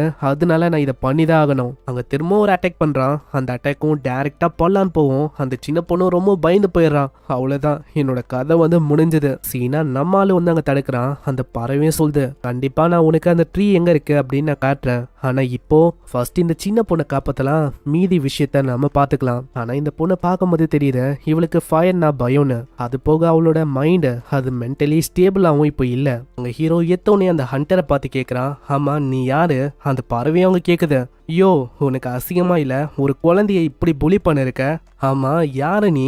எதுக்காக கேவ்மேன் மாதிரி இருக்க? அது போக நீங்க இருக்கனா, நீயும் அந்த மெக்கானிக்கல் கிரியேச்சர், அதுக்காக தான் இங்க வந்திருக்கியோ? அட என்னப்பா நீ ஒரு மாதிரி தொண பேசிக்கினே இருக்க. இதை கேட்கிற அந்த ஆளும் அவனோட கண்ட்ரோலை இழந்து பயங்கரமான ஒரு அட்டாக் பண்றான். அந்த அட்டாக்கும் செம்ம பவரா இருக்கும். நம்ம ஹீரோவை நோக்கி வருமா, வெறுமா அவனோட கையை வச்சுதான் லைட்டா தாக்குறான். அதுக்கே அந்த ஃபயர் ஒண்ணுமே இல்லாம இது பின்னாடி ஒரு பயங்கர டிஸ்ட்ரக்டிவான ஒரு பவரும் வெளிப்படும். அது டைரக்டா அங்க இருக்கிற ஒரு மலையை தாக்கும். அந்த இடத்துல கிம் நாரிக்கிட்ட அவன் கேக்குறான், ஆமா நீ வந்து ஓகே தானா? அங்கிள், நான் அந்த ஃபயர்னால ரொம்ப பயந்து போயிட்டேன். ஆனா இப்ப பரவாயில்ல அங்கிள், இப்ப எனக்கு பயம் இல்ல அங்கிள். இன்னொரு பக்கம் அவனோட நிலைமையை காட்டுறாங்க. நம்ம ஹீரோ பண்ண தாக்குதல்ல அங்க இருக்கிற கல்லு மண்ணு எல்லாமே அவன் மேலேயே விழுந்திருக்குமா. ஆளோட நிலைமை ரொம்ப மோசமா இருக்கு. ஹேய், நீ என்ன பண்ணிருக்க, எழுதுக்கோ அப்படின்னு அவன் முடி எடுக்கிறான். பார்த்தா முடி கையோட வந்து, அட என்ன கருமாந்திரம் இது. அப்புறம் தான் ஆளுக்கு தெரியுது அவன் மண்டையில இருக்கிறது முடியல, அது ஒரு விக்கு. அங்க எல்லாருமே அவனோட மண்டையை தான் பாக்குறாங்க. நம்ம ஹீரோ மண்டையை பார்த்து யோசிக்கிறான், அப்படின்னா இவனுக்கு உண்மையிலேயே முடியலையோ, இவன் மொட்டை தலையால இருக்கான். அலையில வெயில் படும் போது அங்க பிரகாசமா ஜொலிக்கும். அதை பார்த்தோன்னே அவளுக்கு பயங்கர சிரிப்பா இருக்கு. அங்க சிரிச்சு ரொம்ப ஃபன்னா இருக்கா. அவரோட மண்டையை பாத்தீங்களா, ரொம்ப காமெடியா இருக்கு. இப்ப எனக்கு பயமே இல்ல அவரை பார்த்தா. அங்க ஹீரோவும் யோசிக்கிறான். அங்க மெமரிஸை நல்லா பார்க்கும்போது அந்த இடத்துல அந்த பைத்தியக்கார சயின்டிஸ்ட் வந்து இதுக்கு முன்னாடியே கொடூரமான விஷயத்தெல்லாம் அங்க பண்ணிருக்கான். அதனால தான் இது ஒரு டிராமா மாதிரி இருக்கு. அந்த மாதிரி விஷயத்த அவ்வளோ சீக்கிரத்துல நம்மளால அழிக்க முடியாது. ஆனா ஏதோ ஒண்ணு அதை கொஞ்சம் கொஞ்சமா நம்மளால நீக்க முடியும். எல்லாம் ஓகே தான், இந்த மொட்டையை நம்ம என்ன பண்றது? அங்க இதை கேட்டோன்னே சின்ன பொண்ணவங்க சொல்றா, என் கிட்ட அதுக்கு ஒரு ஐடியா இருக்கு, நான் விஷயங்களை பாத்துக்கிறேன். நெக்ஸ்ட் சீன்ல அந்த ஆளை காட்டுறாங்க. அங்க ஒரு நீர்வீழ்ச்சி இருக்கும், அதுல ஆளை தொங்க விட்டுறாங்க. அவ்வளவுதான், மொட்டை அங்கிள் அங்க தொங்குவாரு. இதுக்கு மேல அவரோட ஃபயரை பயன்படுத்தினாலும் அது அணைஞ்சுதான் போகும். அவரோட ஃபயர் இதுக்கு மேலேயே வேலைக்காவது எனக்கு பயமாவும் இல்ல. அட மொட்டை அங்கிள், உங்களுக்கு இது தேவைதான். அடக்கிம் நாரி, நீ மத்தவங்கள அப்பியரன்ஸை வச்சு எப்பயுமே ஜட்ஜே பண்ணக்கூடாது, இது ஒரு கெட்ட விஷயமா? ஆனா அதுக்காக ஈவிலா ஸ்மைல் கொடுக்குறா. இதுக்கப்புறம் நம்மால அங்க தண்ணியில இறங்கும் போது அந்த பறவை கேக்குது, ஆமா இப்போ நீ என்ன பண்ண போற? ரேமினுக்காக நான் வாட்டர் எடுக்கலாம் அப்படின்னு யோசிக்கிறேன். அட பறவை, உனக்கு தெரியுமா அங்கிளோட ரேமின் தான் இருக்கிறதுலயே பெஸ்ட். அப்படியா, உனக்கு ரொம்ப பிடிக்குமா அது? அந்த ரோபோட்டை கலாய்க்கணும்னு சொல்லி அந்த பொண்ணு கிட்ட அவன் கேட்கறான். ஆமா, அந்த கோகனட் ட்ரைப்ல இருக்க ஆளுங்க அவங்க எப்பயுமே இந்த மாதிரி தான் ஃபிஷ் ராமின் இந்த மாதிரி விஷயத்த சாப்பிடுவாங்களா என்ன? அங்க என்ன சொல்லணும் அப்படின்லாம் அவளுக்கு தெரியல. இருந்தாலும் ஆமா ஆமா எங்களுக்கு அது ரொம்ப பிடிக்கும் அப்படின்னு அவ கத்திடுறான். இன்னொரு பக்கம் மேல அந்த மொட்டையும் யோசிக்கிறான், கண்டிப்பா இவனோட ரேங்க் அது ஏக்கும் மேல இருக்க வாய்ப்பு இருக்கு, இல்ல இப்படி இருக்கலாம், அவனோட எபிலிட்டியா அவன் மறைக்கிறானோ இப்படின்னு அவன் யோசிக்கிறான். ஆனா நம்மால அங்க ராமினுக்கு இது போதுமான அளவுக்கு இருக்குமா அப்படின்னு அவன் வாட்டர் அங்க செக் பண்ணிருக்கான். அங்க நாரியும் மீனை பிடிக்கிறேன்னு காமெடி பண்ணிருக்கா. மேல இதை பார்க்கும்போது அப்புறம் தான் அவனுக்கு ரியலைஸ் ஆகுது, என்னது டீமன் உலகத்துல மீனை பிடிச்சிட்டு ராமினை இவங்க செய்ய போறாங்களா. இன்னொரு சைடு மீனை பிடிச்சிட்டேன்னு கிம் நாரியவங்க கத்துறா, அங்கிள் அங்கிள் பாருங்க மீனை பிடிச்சிட்டேன், 2 மீன் கையிலயும் இன்னொரு மீன் மண்டையிலயும் இருக்கு. அட கிம் நாரி, நம்மளுக்கு ஒரே ஒரு மீன் வந்து போதும், மீதி இருக்க மீனை அப்படியே விட்டுருமா. அந்த இடத்துல ஒரு மீன் அவன் கொடுக்கறான். அங்க மேல இதெல்லாம் பாத்துக்கினே அவன் யோசிக்கிறான், அட அவன் என்ன பண்ணிருக்கான் அது அவனுக்கு தெரியுமா, ஏன்னா அந்த வாட்டரை வச்சும் மீனை வச்சும் ராமினை செய்ய போறானா. அங்க முக்கியமா வாட்டரோட அளவு ரொம்ப அதிகமா இருக்கு, அவனுக்கு ராமின் எப்படி செய்யணும் அது தெரியுமா தெரியாதா இப்படின்னு அவன் மேல தொங்கிக்கினே யோசிக்கிறான். ஆனா கிம் நாரி அங்க கத்திக்கினே வரா, எனக்கு ரொம்ப எக்ஸைட்டடா இருக்கு, எப்பதான் ராமின் கிடைக்கும் அப்படின்னு நான் வெயிட் பண்ண இருக்கேன். அதுக்குள்ள யாரோ ஒருத்தங்க கத்துற மாதிரி ஒரு சவுண்டு கேட்கும். அது வேற யாரும் இல்ல, நம்ம மொட்டை தான். நீங்க வந்து என்னை இறக்கி விடுங்க, நான் வந்து செய்யறேன் அந்த ராமினை, உங்களுக்காக நான் பர்ஃபெக்டா செய்யறேன். இதுக்கப்புறம் அவன் ராமினை செய்ய ஆரம்பிக்கிறான். ராமினை செய்யறது ஒரு சாதாரணமான விஷயம் தான். ஆனா இதுல என்ன சிக்கலான விஷயம்னா, அங்க சைட்ல பாருங்க அவனோட வாழ்க்கை இப்போ வாழ்வா சாவான்னு இருக்கு. அந்த அளவுக்கு கொடூரமா அவங்க 2 பேரும் பாக்குறாங்க. அப்படி ஒண்டி ஆளு சரியா செய்யலன்னா அவ்வளவுதான், அவனை போட்டு தள்ளிடலாம் அப்படின்னு பாக்குற மாதிரி இருக்கும். இதனால அவன் செய்ய ஆரம்பிக்கிறான். வாட்டரோட லெவல பக்காவா வச்சுட்டு அதுல மசாலா எல்லாத்தையுமே போட்டு நல்லா ஊற வைக்கிறான். அங்க செய்யும் போது ஏன் தெரியல அவனோட இதயமும் பயங்கரமா துடிக்கும். கட்டத்துல ராமின் நல்லா ஆயிடுமா, அங்க ஆளு பறக்க வர்றான் ஆள்ல, ஏன்னா அப்பதான் அது இன்னமும் பயங்கரமா இருக்குமா. இப்போ என்கிட்ட கிமிச்சி இருந்தா இன்னமும் நல்லா இருந்திருக்கும். ஆனா இது டீமன் ரெலியம்னால அது என்கிட்ட இல்ல, இருந்தாலும் பரவாயில்ல, என்னோட பெஸ்ட்டை நான் கொடுத்துருக்கேன், அதனால எனக்கு எந்த விதமான ரெக்ரெட்ஸும் இல்ல. ராமின் அவன் கொடுக்குறான். அவங்க ட்ரை பண்ணும்போது அவங்களே வாயடைச்சு போறாங்க. ஏன்னா இந்த மாதிரி ராமின் அவங்க சாப்பிட்டதே இல்ல, அவங்க சொர்க்கத்துக்கு போன மாதிரி அவங்களுக்கு ஃபீல் ஆகுது. அட என்னப்பா இது இன்னும் பயங்கரமா இருக்கு, அட மொட்டை அங்கிள் நீங்க வேற லெவல் பண்ணிட்டீங்க, இது உண்மையிலேயே வேற லெவல்ல இருக்கு. அந்த பறவை மாஸ்டரும் அங்க கத்தின்னு இருக்கு, ஆமா மனுஷங்களாம் இந்த மாதிரி விஷயத்தைய தினமும் சாப்பிடுவாங்க, இது ரொம்ப ருசியா இருக்கு.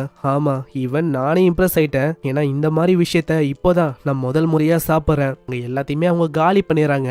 அங்க அந்த பர்சன் வந்து கேக்குறான், ஆமா எப்படி இருந்துச்சு, உங்களுக்கு பிடிச்சிருக்கா. அந்த அளவுக்கு நான் பெருசா செய்யல, கண்டிப்பா உங்களுக்கு பிடிச்சிருக்கும் அப்படின்னு நம்புறேன். ஆமா இது உண்மையிலேயே நல்லா இருந்துச்சு, இதோட பிரைஸ் அதை பத்தி நீ சொல்லு, ஏன்னா இது ரொம்ப நல்லா இருக்கு, கண்டிப்பா இது ஃப்ரீன்னு சொல்ல முடியாது, அதனால என்ன விஷயம் வேணுமோ நீ கேட்கலாம். அப்போ இதுதான் விஷயம்னா தயவு செஞ்சு சொல்லுங்க ப்ளீஸ், நீங்க எப்படி ஸ்ட்ராங்கா இருக்கீங்க, உங்களை மாதிரி நான் ஸ்ட்ராங்கா மாறணும். ஏன்னா நான் இது வரைக்கும் மீட் பண்ணதுலயே நீங்க தான் ரொம்ப ஸ்ட்ராங்கஸ்ட் ஹண்டரா இருக்கீங்க.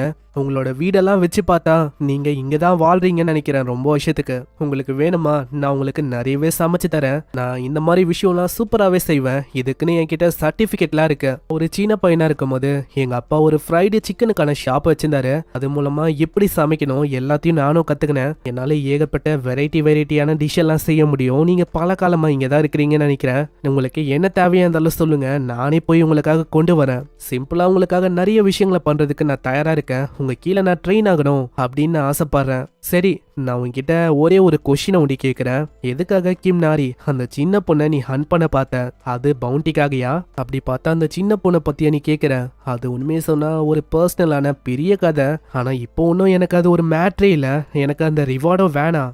நான் ஜஸ்ட் இப்போதைக்கு ஹண்டர் எக்ஸாமை பாஸ் பண்ண ஆசைப்படுறேன், வேற எதுவுமே எனக்கு முக்கியமா இப்போ தெரியல. அப்போனா இதுதான் விஷயமா, சீக்கிரம் எழுதுக்கோ. என்னது எதுக்கு, வேற என்னப்பா, ஒரு நல்ல மீலை நீ கொடுத்துருக்க, உனக்காக ஹெல்ப் நாங்க பண்ண மாட்டோமா, வா நம்ம சண்டையிடலாம். ரொம்ப நன்றி, நான் இந்த விஷயத்த மறக்க மாட்டேன். அங்க இதை கேட்கிற அந்த சின்ன பொண்ணு அவங்க கத்தி சொல்றான், அட அங்கிள் நான் ஒன்னும் இப்போ பயப்படல, நான் தான் சண்டைக்கு வரலான்னு இருக்கேன், ஏன்னா அந்த ஃபயர்ல இருந்து நான் பயத்தை நீக்கிட்டேன். ஆனா சின்ன பொண்ணு நீ மறந்துட்டேன்னு நினைக்கிறேன், உன்னோட அங்கிள் ரொம்ப ஸ்ட்ராங் தான், ஆனா அதுக்குன்னு நான் வீக்குன்னு ஆயிடாத, அதை நீ மறக்காத. என்ன நம்ம ஹீரோவும் அங்க ஒரு கல் இருக்கும், அந்த கல்லை உடைக்கணும் அப்படின்னு சொல்றான். அட நீங்க என்ன சொல்ல இருக்கீங்க, அது எந்த மாதிரி கல்லுனா, அது அவ்வளவு சீக்கிரத்துல உடைக்கவே முடியாது, அது டைமண்டை விடவும் பல மடங்கு ரொம்ப ஹார்டா இருக்கும், இதை எப்படி உடைக்க முடியும்? அப்போ உன்னால இதை பண்ண முடியாதா?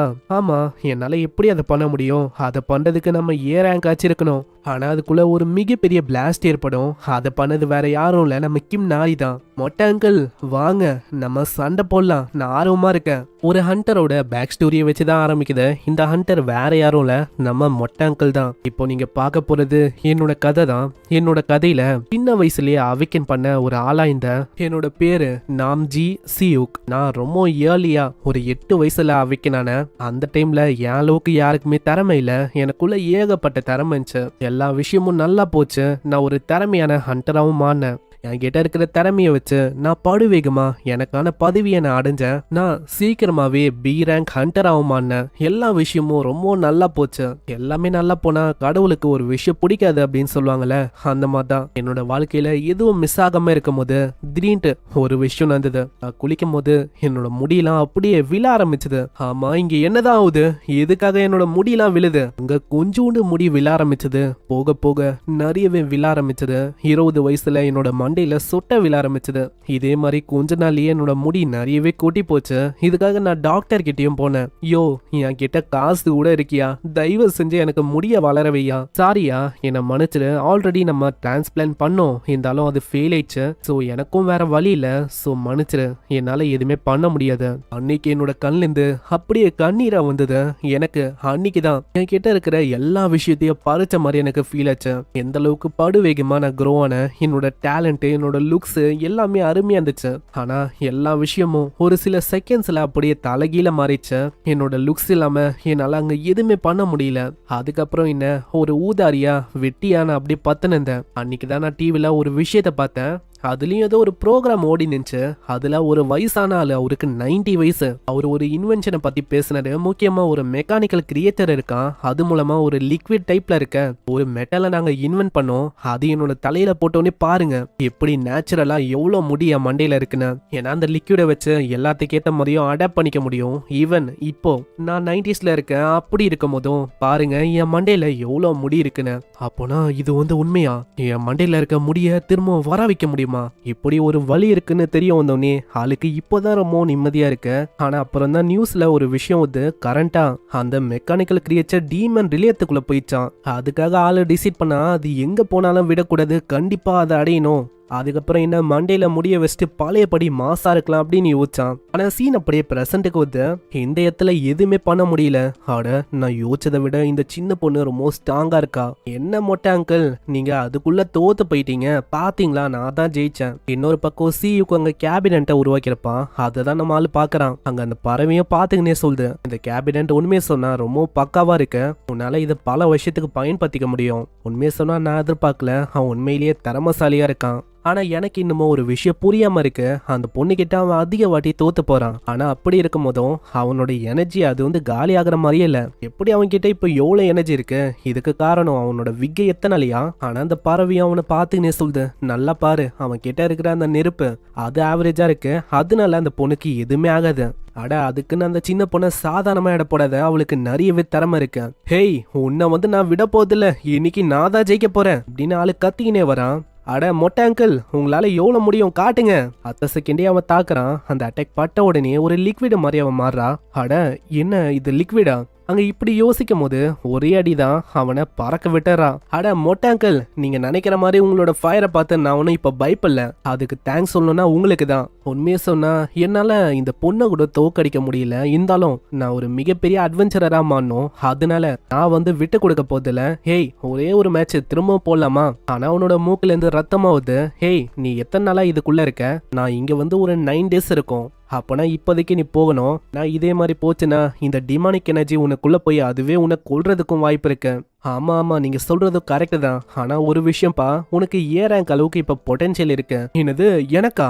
நீங்க சொல்றீங்க, ஆனா இதுக்கு முன்னாடியே நான் ஏ ரேங்க் எக்ஸாமினேஷனை 6 வருஷம் நான் திரும்பவும் எடுத்தேன். ஆனா அந்த இடத்துல தோத்து போந்துதான் மிச்சம். அவங்க என்கிட்ட கடைசியா என்ன சொன்னாங்கன்னா, 3 வருஷத்துக்கு உன்னால எதுவுமே பண்ண முடியல, ஃபெயில் ஆயினே இருக்கனா, அவ்வளவுதான், உன்னால எதுவுமே பண்ண முடியாது, நீ ட்ரை பண்ணாத அப்படின்னு தான் சொன்னாங்க.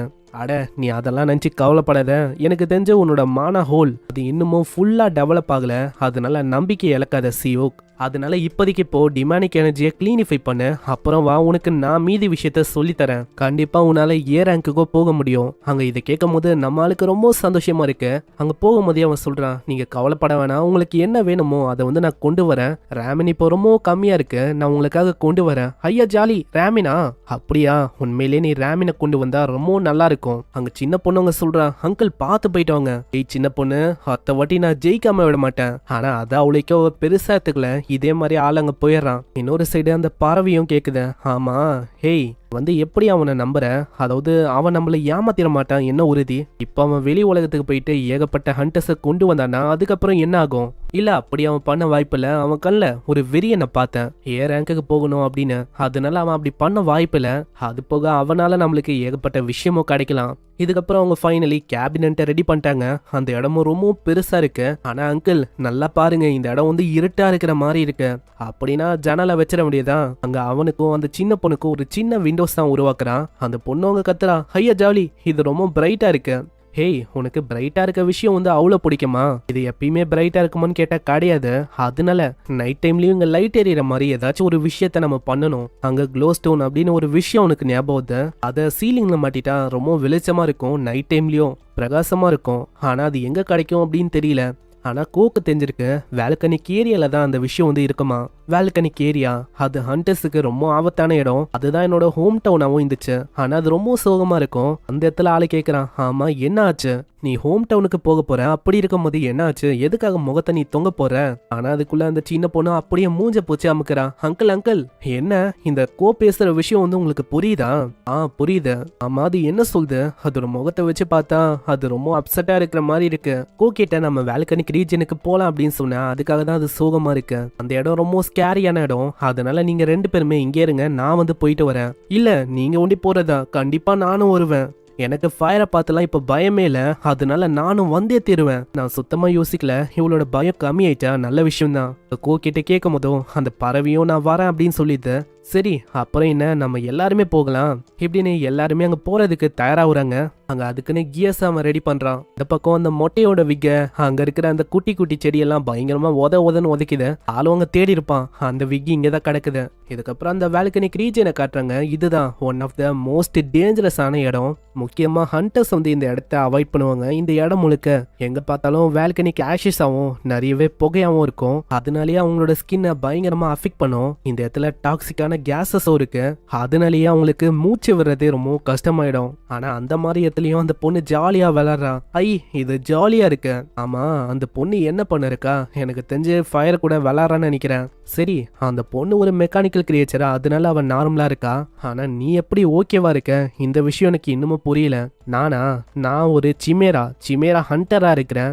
ஆனா சிமேரா ஹண்டர்ஸ் வந்து எப்பயுமே மனுஷன் மாதிரி இருக்காது அப்படின்னு நான் கேள்விப்பட்டேனே.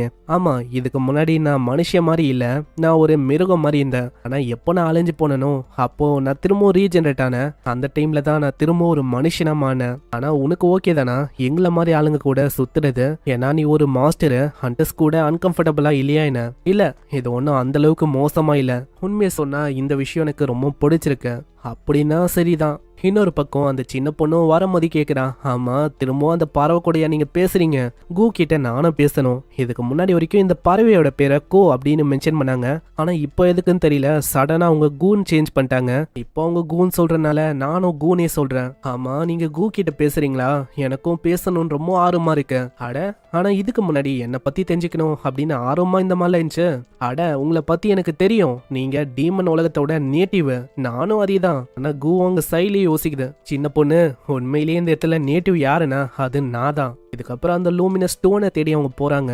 அந்த இடத்துல எட்டி பார்க்கும் போது ஏகப்பட்ட ஸ்டோன் இருக்கு. கீழே 2 ஃபயர் டோடு இருக்கும். ஒன்னு பயங்கரமா அழுவுது. ஆமா அங்க இருக்கிற அந்த டோடு அது எதுக்கு அழுதுன்னு இருக்கு?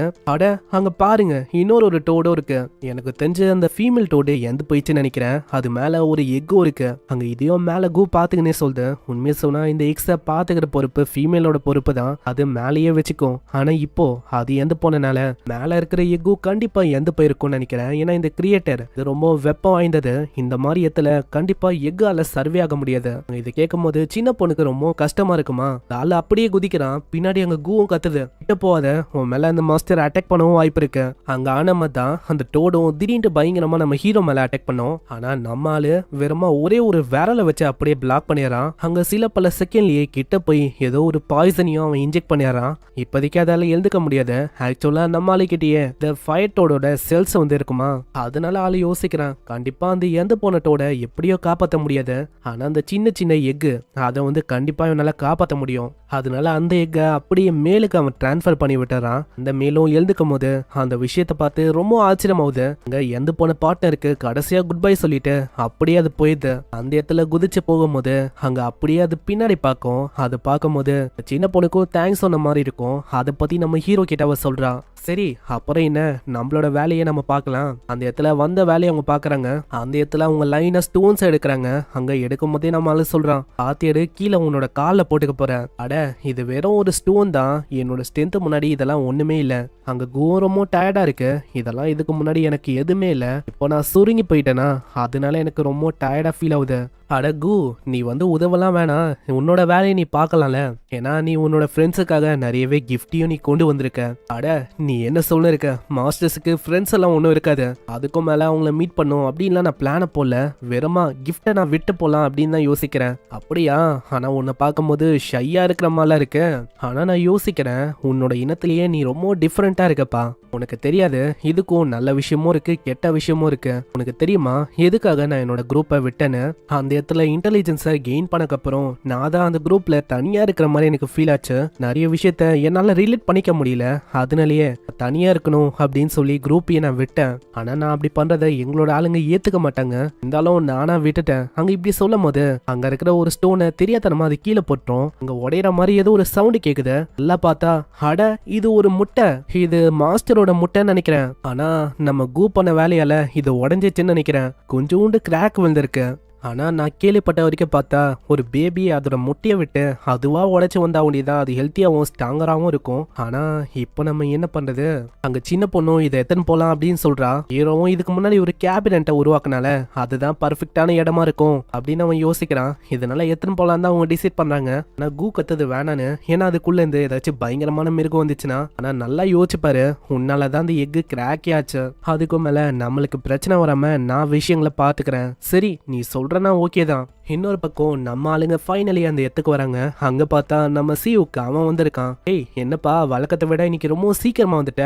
அந்த இடத்துல நம்ம ஹீரோ கிட்ட அவன் பேக்கை கேட்கறான். இல்ல பரவாயில்ல இருக்கட்டும், ஆனா அவன் கேட்கறானா அதனால அவரு கொடுக்க அது செம வெயிட்டா இருக்கு. அங்க அப்படியே அவன் கீழே போட்டுறான். அங்க அப்புறம் தான் நம்ம ஹீரோ நோட் பண்றான், அங்க சியூக்கோட முகம் ஒரு விதமா இருக்கு. எனக்கு தெரிஞ்சு வெளியில ஏதோ ஒரு விஷயம் ஆயிருக்குன்னு நினைக்கிறேன். இன்னொரு பக்கம் கூ அங்க ஏகப்பட்ட ராமினை விட்டு வந்திருக்கும். இதை பார்த்தோன்னே கூவோட இனத்துக்கு அவ்வளவு சந்தோஷம். அங்க ஜாலியா டான்ஸ் ஆடுறாங்க. நம்ம சியூக்கோட முகம் ரொம்ப சோகமா இருக்கும். அங்க ஆளுக்கு புரியல எதுக்காக இவன் ரொம்ப சோகமா இருக்கான்னு. அதை பத்தி கேட்ட ஆள் அப்படியே ஓடி போயிடறான். நீங்க பசியா இருக்கீங்கன்னு நினைக்கிறேன், யாருமே கவலைப்பட வேணாம், உங்க எல்லாருக்காகவும் நான் ஃபுட்டை ரெடி பண்றேன். இன்னொரு பக்கம் அந்த ஸ்டோனுக்கு அவன் ஷேப்பை கொடுக்கறான். அங்க அவளும் கேட்கறான், அம்மா மிஸ்டர் நீங்க என்ன பண்ணிருக்கீங்க? இந்த க்ளோ ஸ்டோனுக்கு ஒரு கரெக்டான ஷேப்பை கொடுக்கறேன், சோ அது மூலமா சீலிங்ல இது இருக்கும், நைட் டைம்ல இது ரொம்ப அழகாவும் இருக்கும். அட அங்கிள் உண்மையிலேயே நான் சொல்லி ஆகணும், நீங்க ரியலி ரொம்ப ஸ்மார்ட்டா இருக்கீங்க, ரொம்ப அற்புதமா எந்த விஷயமா இருந்தாலும் அதை நல்லா டீட்டெயிலா நீங்க எக்ஸ்பிளைன் பண்றீங்க. அது போக யாருக்காச்சும் உதவி வேணுமா அவங்களுக்கும் நீங்க உதவி பண்றீங்க, அந்த அளவுக்கு நீங்க ரொம்ப கைண்டா இருக்கீங்க, அப்படியே என்னோட அப்பா மாதிரி. நீ சொல்றதை வச்சு பார்த்தா கோகனட் ட்ரைப்ல இருக்க அப்பாவை பத்தி பேசுறியோ? அந்த மாதிரி ட்ரைபே இருக்காது, நம்மளால வேணும்ட்டே தான் அங்க கடுப்பேத்துறான். அவளும் ஆமா ஆமா அதேதான் அப்படின்னு சொல்லிடுறான். இன்னொரு பக்கம் அந்த பறவையும் வேலக்கனிக் ஜோனுக்கு போயிட்டு வந்திருக்கும்ல, அது ரொம்ப டயர்டா இருக்கும். அங்க தரையில அது ஜாலியா பார்த்துன்னு இருக்கு. இந்த இடம் ரொம்ப பர்ஃபெக்டா இருக்கு. இங்க இருக்கும் போது என்னோட பாடியை அப்படியே மெல்ட் ஆகுற மாதிரி ஃபீல் ஆகுது. ஆனா பாவம் அந்த பறவைக்கு தெரியல, அது தெரியாதனமா அந்த பிளான்ஸோட ஏரியாக்கு வந்துச்சுன்னு. இதனால அந்த பிளான்ஸும் பயங்கரமா அட்டாக் பண்றதுக்கு தாவுது. அந்த குட்டி பிளான்ட்டும் ஒரு பயங்கரமான மூவை பயன்படுத்துது. ஆனா நம்ம கூக்கு அதனால எதுவுமே ஆகல. ஆமா நீங்க என்ன பண்ணிருக்கீங்க? அங்க சண்டை எதுக்கு போகுதுன்னா கூ அங்க தெரியாதனமா பிளான்ஸ் இருக்க ஏரியாக்கு போயிடுச்சு, அதனாலதான் அதுங்க வார் பண்ணிருக்கு. இன்னொரு பக்கம் சியூக்கும் அங்க தரமா ஃபுட்டை ரெடி பண்ணி கொடுக்குறான். அதுவும் பார்க்கறதுக்கு ரொம்ப அற்புதமா இருக்கு. அங்க சாப்பிடவும் சொல்றான். ஆனா சாப்பிட்றதுக்கு முன்னாடி நம்ம ஹீரோ அங்க கேட்கறான், நாங்க சாப்பிட்றதுக்கு முன்னாடி உன்னோட முகத்துக்கு என்ன ஆச்சு அதை பத்தி நீ சொல்றியா? வெல் என்ன ஆச்சுன்னா, ஹண்டர் அசோசியேஷனுக்கு நான் எக்ஸாம் அட்டன் பண்ணலான்னு போனேன். ஆனா தெரியாதனமா ஏ ரேங்க்ல இருக்க ஹண்டர்ஸை நான் மீட் பண்ணனா, ஆல்ரெடி நான் வேற ஃபெயில் ஆயிருக்கேன். அதுக்கும் மேல என்னோட ப்ரைடா இருக்க என்னோட முடியை பத்தி அவங்க பேசிட்டாங்க, அதனாலயே அங்க சண்டே ஆயிடுச்சு. அதேதான் நானும் அந்த விஷயத்த கேட்கணும் அப்படின்னு தான் ஆசைப்பட்டேன். நீ என்ன உன்னோட மண்டையை ஷேவ் பண்றியா என்ன? அட உண்மையை சொன்னா நான் ஒன்னும் மண்டையெல்லாம் ஷேவ் பண்ணல, இது ஒரு புரியாத மெடிக்கல் மிஸ்ட்ரியா இருக்கு, என்னன்னு தெரியல. எதுக்காக எனக்கு ஒண்டி இப்படி ஆகுது? என்னோட முடிக்காக நான் டாக்டருக்கும் போயிருக்கேன், ஆனா ஏன் இப்படி ஆகுது அப்படின்னு பதில் ஒன்று எனக்கு கிடைக்கவே இல்லை. சரி, நெக்ஸ்ட் ப்ரொமோஷன் எக்ஸாம் எப்போ இருக்கு? இன்னமும் அதுக்கு 60 நாள் இருக்கு. இப்போ அதான் விஷயம்னா உனக்கு நான் ஸ்பெஷல் ட்ரைனிங்கை கொடுக்கறதுக்கான டைம்னு நினைக்கிறேன். என்னது, ஒரு ஸ்பெஷல் ட்ரைனிங்கா? அப்போனா நான் என்ன பண்ணும்? முன்னாடி சாப்பிட்ட பிளேட்டும் கூஸ் சாப்பிட்ட அந்த பிளேட்டையும் நீ க்ளீன் பண்ணும். அது போக கீழே இருக்கிற அந்த க்ளோ ஸ்டோனு, அது மேல வேல்கனி கேரப்ஷனோட ஆஷஸ் எல்லாம் இருக்கு, அதை நீ வாஷ் பண்ற மாதிரி இருக்கும். ஆனா நீங்க வந்து சொன்னீங்க ஏதோ ஸ்பெஷலான ட்ரைனிங்கை தரேன்னு. சரி, அப்படி உனக்கு பிடிக்கல அப்படின்னா நீ பண்ண வேணாம். உன்னோட வாழ்க்கை முழுக்க நீ பி ரேங்க் ஹண்டரா இருக்கணும்னா நீ கண்டிப்பா இருக்கலாம். இல்ல இந்த விஷயத்த நானே பாத்துக்கிறேன். அவர் இந்த விஷயத்த சொல்லியிருக்காருன்னா கண்டிப்பா இதுக்கு பின்னாடி ஒரு ரீசன் வந்து இருக்கும். அதனால என்னோட உழைப்பை போட்டு கண்டிப்பா நான் முன்னேறுவேன். இதனால டிஷ் எல்லாம் வாஷ் பண்ணலான்னு அவன் போறான். அந்த இடத்துல அவங்க மீனை பிடிப்பாங்களா? ஆனா கடைசி வரைக்கும் மீன் அங்க மாற்ற மாதிரியே இல்லை. ஆனா அங்க இருக்கிற பிரான மீன் எல்லாமே நம்ம சியுக்க பயங்கரமா கடிக்க வித்த. இன்னொரு பக்கம் அந்த சின்ன பொண்ணு யோசிக்கிறான், நாங்களும் எவ்வளோ மீனை பிடிக்க பாக்குறோம், ஆனா இங்க பார்த்தா மீன் கிடைக்கிற மாதிரியே இல்லை, அங்க அசால்ட்டா ஒரு கிட்ட போயின்னு இருக்கு. ஒரு பக்கம் அந்த தட்டு கழுவுற வேலை எல்லாத்தையுமே அவன் முடிச்சிட்டான். அந்த இடத்துல அவன் கேட்கறான், உன்னோட மாணவ பத்தி நீ என்ன யோசிக்கிற? அதை ஒரு ஷீல்டா உன்னால போட முடியும். ட்ரைனிங்ல அதை பண்ணுது, ஆனா இப்போ வந்து எனக்கு தெரியல. சரி, இதான் விஷயம்னா இப்பயும் நம்ம ட்ரை பண்ணி பார்க்கலாம். இந்த க்ளோ ஸ்டோன் அவன் கொடுக்குறான். அந்த க்ளோ ஸ்டோன்ல இருந்து ஏகப்பட்ட டிமானிக் எனர்ஜி வருமா? 10 செகண்டே அது பொத்துன்னு கீழே விழுது. இந்த க்ளோ ஸ்டோன்ல இருந்து வருது டிமானிக் எனர்ஜி, அதுதானே? அதனால தான் என்னால பிடிக்க முடியல. எனர்ஜியை போறதுக்குள்ள அது அப்படியே கீழே வந்துச்சு. நீ சொல்றது உண்மைதான். இந்த மாதிரி க்ளோ ஸ்டோன்ல கண்டன்ஸான அளவுல டிமானிக் எனர்ஜி வந்து இருக்கும். ஆனா இப்போ நீ பாக்குற டிமானிக் எனர்ஜி இது ராவா அன்ரிஃபைண்டா இருக்க. உன்னோட பாடியில இருக்க மானா வச்சு அன்ரிஃபைண்டா இருக்கிற அந்த எனர்ஜியை வெளியேற்ற முடியும். எப்பயுமே எல்லாரோட பாடியிலையும் நிறையவே மான ஸ்டோர் ஆயிருக்கும். ஆனா அதுக்கான சரியான கண்ட்ரோல் அது வந்து நம்ம கிட்ட இருக்காது. நான் நிறைய பார்த்து வந்து உள்ள பிளாக் ஆயிருக்கும், அதை நான் தொந்து வர்றேன். இப்போ உனக்குள்ள பார்த்த நான் ஓப்பன் பண்ணிருக்கேன். இப்போ நீ நல்லா ட்ரை பண்ணி பாரு, உன்னோட மாணவ உன்னால வெளிப்படுத்த முடியும். அதே மாதிரி தான் அங்காவது மாணவ இப்போ நம்மளால பக்காவாவே வெளிப்படுத்த முடியுது. அந்த க்ளோ ஸ்டோனை இதுக்கு முன்னாடி அவனால தூக்க கூட முடியல. ஆனா இப்ப பார்த்தா ஆளு ஒரே கையில தூக்கிறான். அட சியாங், எனக்கு இப்பதான் புரியுது. டிஷ்ஷை வாஷ் பண்றது, இதை கிளீன் பண்றது எல்லாமே உன்னோட பிளான் தானே? எனக்கு இப்பதான் புரியுது. அதனால நீ என்ன நம்பலாம். நீ என்ன வேணா சொல்லு, அதை நான் பண்றதுக்கு தயாரா இருக்கேன். இதுக்கப்புறம் நைட் ஆகுது. அந்த க்ளோ ஸ்டோன் அவன் மாட்டிடுறான். அதனால அங்க வெளிச்சமா இருக்க. அங்க சியுக்கு நம்ம ஹீரோ எல்லாருமே தூங்கின இருக்காங்க. குவால இன்னமும் அங்க தூங்க முடியல. அங்க திடீர்னு ஒரு சவுண்டு கேக்குமா?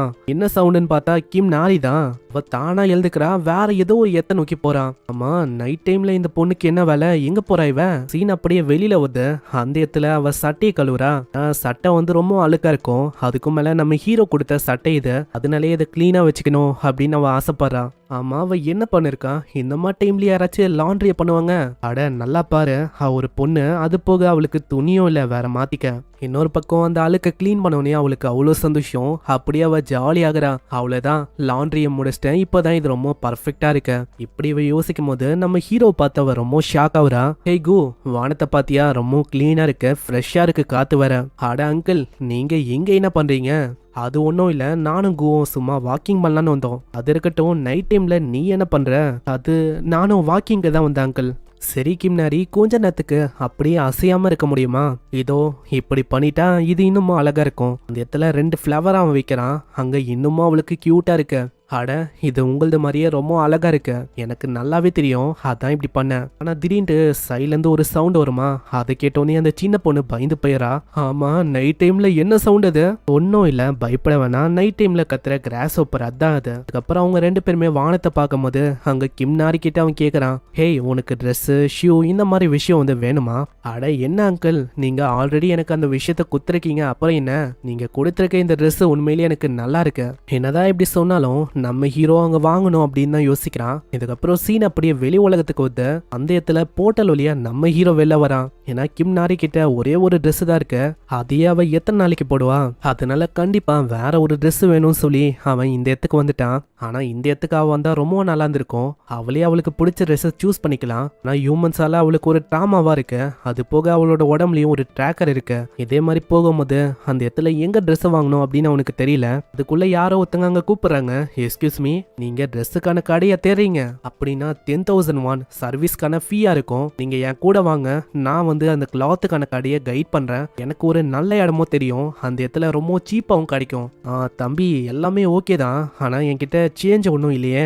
இவர் இப்பதான் டீமன் ரிலேத்துல இருந்து வந்தாரு.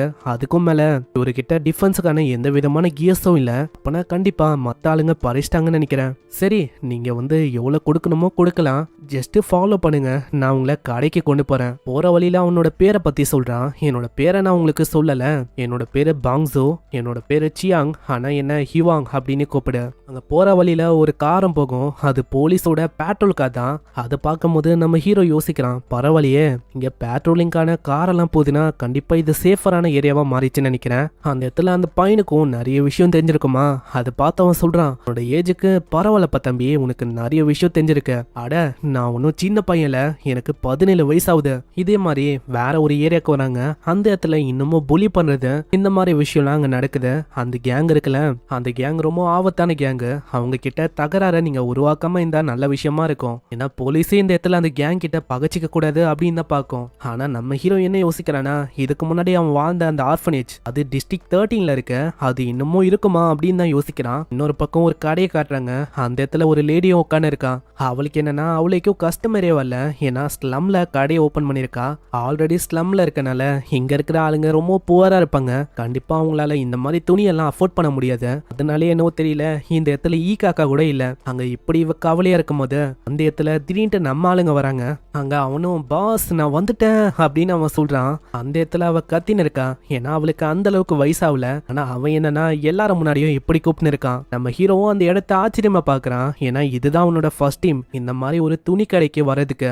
அதனாலேயே அந்த கடையை ஒரு மாதிரி அப்படியும் எப்படியும் பாக்குறான். இன்னொரு பக்கம் அந்த லேடியும் கத்துறான், ஏய் போன்சு கொஞ்சம் கிட்ட வரியா, எதுக்காகடா பைத்தியக்கார மாதிரி ஹண்டர்ஸ் நீ கொண்டு வந்திருக்க, ஆல்ரெடி என் நிலைமை மோசமா இருக்கு, இந்த மாதிரி ஆளுங்களை கொண்டு வந்தா எப்படிடா. ஐயோ என்னை விடுங்க தயவு செஞ்சு, நீங்க சொல்றபடி பார்த்தா நான் எப்படி அதை கண்டுபிடிக்கிறது, அவன் கிட்ட பணம் இருக்கா இல்லையான்னு. உண்மையிலே நீ ஒரு முட்டாள் தான், அவனை பார்த்தாலே உனக்கு தெரியலையா அவன் கிட்ட பணம் இருக்கா இல்லையான்னு.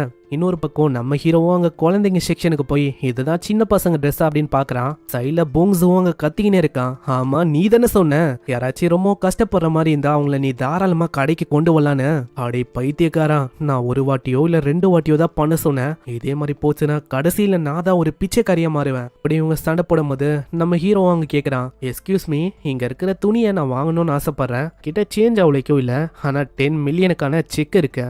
அங்க செக்க பார்த்தோன்னே அவங்க ரியாக்ஷனே அப்படியே சேஞ்ச் ஆகுது. நான் நம்மாலு கிட்ட பணமே இருக்காது அப்படின்னு யோசிச்சாங்க, ஆனா 10 மில்லியன் கேட்டோன்னே அங்க பேசுறது என்ன, பழகுது என்ன, கவனிக்கிறது என்ன அப்படின்னு அங்க ரொம்ப ராஜா வாழ்க்கை தான். அடே ஹிவாங் என்ன பண்ணிருக்கீங்க, உட்காருங்க, இந்த இடத்துல நீங்க என்ன வேணாலும் வாங்கலாம். சரி எனக்கு எந்த மாதிரி துணி வேணும்னா, ப்ரீ ஸ்கூல்ல படிக்கிற ஒரு பொண்ணு, அவளுக்கு எந்த சைஸ் ஃபிட் ஆகுமோ அந்த மாதிரி சைஸ்ல இருக்க துணியும், அது போக எனக்கும் துணி வேணும். ஓ அவ்வளவுதானே, இங்க அதுக்காக பயங்கரமான கலெக்ஷனே இருக்கு, இதோ பாருங்க. அங்க இதே மாதிரி ஏகப்பட்ட துணியை காட்டுறாங்க. எல்லாத்தையும் நம்மால 1 by 1 வாங்கிக்கிறான். ஒரு சைடு அவங்களுக்கு அழுவுறதா சிரிக்கிறதா அப்படின்னு தெரியல, நிறைய துணியை வித்துட்டாங்க. இதே மாதிரி எல்லா நாளும் இருக்காதா அப்படின்னு தான் அவங்களோட மைண்ட் வாய்ஸும் இருக்கு. நான் சுத்தமா யோசிக்கல ஒரு நாள்ல இந்த மாதிரி அதிகமா சேல் ஆகும்னு. அட ஹிவாங் உங்களுக்கு இது எல்லாத்தையுமே டெலிவரி பண்ணுமா, அதையும் நாங்களே பண்றோம். அட அதெல்லாம் ஒண்ணும் வேணாங்க, இந்த விஷயத்த நானே பாத்துக்கிறேன். போங்ஸு இந்தா இது உனக்காக தான், அதே மாதிரி எனக்காக நீ ஒரு வேலையை பண்ணோம். இதுக்கப்புறம் அவங்க வேற ஒரு இடத்துக்கு வராங்க. அந்த போங்ஸு அந்த பையனும் சொல்றான், இங்க கேட்ட மாதிரியே கிளீனா டீசென்டா இருக்கிற மாதிரி ஒரு இடம் தான் இது, போலீஸ் ஸ்டேஷனும் பக்கத்துலயே தான் இருக்கு, ஓனரும் ரொம்ப நல்லவரு.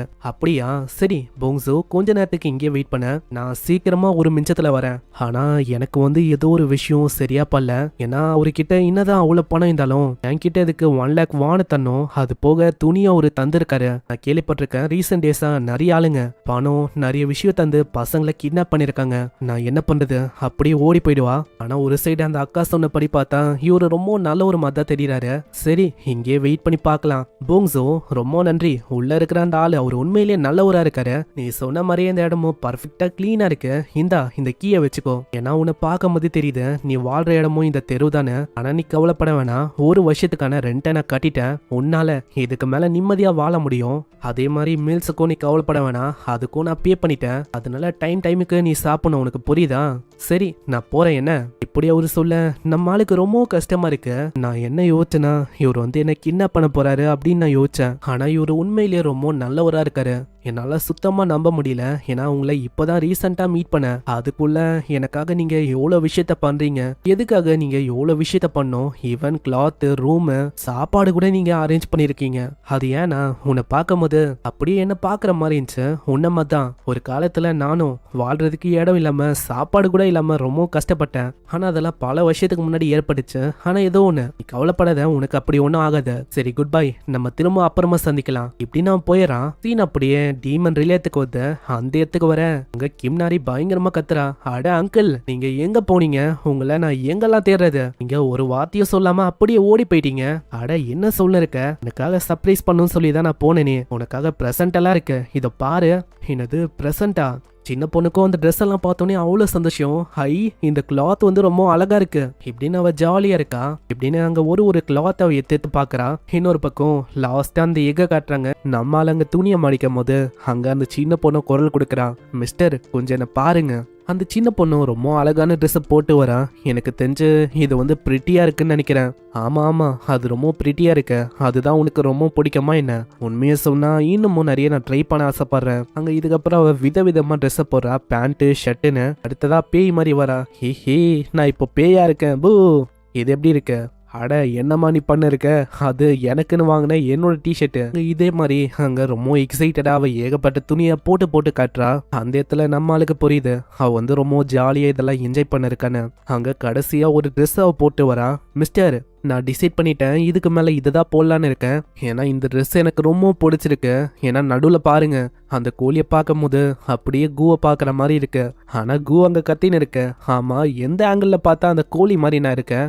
நான் என்ன அப்படியா இருக்கேன்? நான் நம்ம ஹீரோ சொல்றான், உண்மையிலேயே அது உனக்கு பக்காவா இருக்கு. அங்க இப்படி பேசும்போது அங்க கூவும் அந்த ட்ரெஸ் எல்லாம் பார்த்து கேக்குது. ஆமா, இந்த அளவுக்கு அதிகமா நிறைய துணி இருக்கு, இதெல்லாம் நீ எங்க வைக்க போற? அதேதான், நானும் அதை பத்தி தான் யோசிச்சேன். அதுக்காக நம்ம என்ன பண்ணலாம்னா, அதாவது நம்ம வீடை இன்னமும் பெருசாக்கி அதுக்குன்னு தனியா ஒரு இடத்தையும் உருவாக்கலாம். அப்போ நீ சொல்றபடி பார்த்தா இன்னமும் நிறைய மரத்தை வெட்டுற மாதிரி இருக்கும். ஆமா அதேதான், ஆனா நீ கவலைப்பட வேணாம், அதுக்கு வேற ஒருத்தன் இருக்கான் என்கிட்ட வெட்டுறதுக்கு. அங்க சியுக்கும் அப்படியே ஓடி வரான். நீங்க கொடுத்த அந்த ஸ்பெஷல் ட்ரைனிங்கை தான் நான் எவ்வளவு நேரமா பண்ணேன். அது போக உங்களோட ட்ரைனிங் எக்யூப்மெண்ட்டை நான் ரொம்ப பத்திரமா பாத்துக்கினேன், இந்தாங்க. ஆனா நம்ம ஆளுக்கு அங்க ஒண்ணுமே புரியல. ஆமா, என்னது ட்ரைனிங் எக்யூப்மெண்ட்டா? என்ன பத்தி பேசுறேன்? வேற என்ன, நீங்க கொடுத்த அந்த அவுட்ஃபிட் அதை பத்தி தான் நான் சொல்றேன். ஏன்னா அந்த ட்ரெஸ் முழுக்க பாய்சனால அப்படியே ஊறி போயிருந்துச்சு. அப்படி இருக்கும்போது அதை தொட்டா அவ்வளவுதான் காலி. ஆனா எனக்கு அப்ப புரியல. ஆனா கொடுத்தக்கு அப்புறம் தான் எனக்கு புரிஞ்சது, இது ஒரு யூனிக்கான வழி. இது மூலமா தான் நீங்க இந்த அளவுக்கு ஸ்ட்ராங்கா மாறி இருக்கீங்க. ஒரு அப்சல்யூட்டான லிமிட்டையும் தாண்டி நீங்க உங்களை இன்னமும் புஷ் பண்ணிருக்கீங்க. அதனால பிக் ப்ரோ, உங்க மேல ஒரு பெரிய மரியாதையா இருக்கு. உங்க பாதைய நானும் டிசைட் பண்ணிட்டேன், அதே வழியில நானும் போகணும்னு. ஆனா உண்மையிலேயே அதுதான் விஷயமான்னு கேட்டா சுத்தமா கிடையாது. நம்ம ஹீரோ அவன் ரொம்ப லேசியா இருந்திருப்பான். அதனாலதான் ஸ்டார்டிங்ல அந்த பாய்சனை அப்படியே விட்டுட்டான். அது இருக்கட்டும்னு. இருந்தாலும் சியுக்கே இந்த மாதிரி ஐடியாவை தரும்போது நம்மளும் வந்து சொல்றான், சியுக் இது வந்து ஒரு பர்ஃபெக்டான ட்ரைனிங் யூனிஃபார்மா உனக்கு இருக்கும்னு நினைக்கிறேன். அதே மாதிரி நீ என்ன பண்ணுனா, அங்க போ, அந்த இடத்துல ஒரு மரம் இருக்கும், உனக்கு புரியுதா?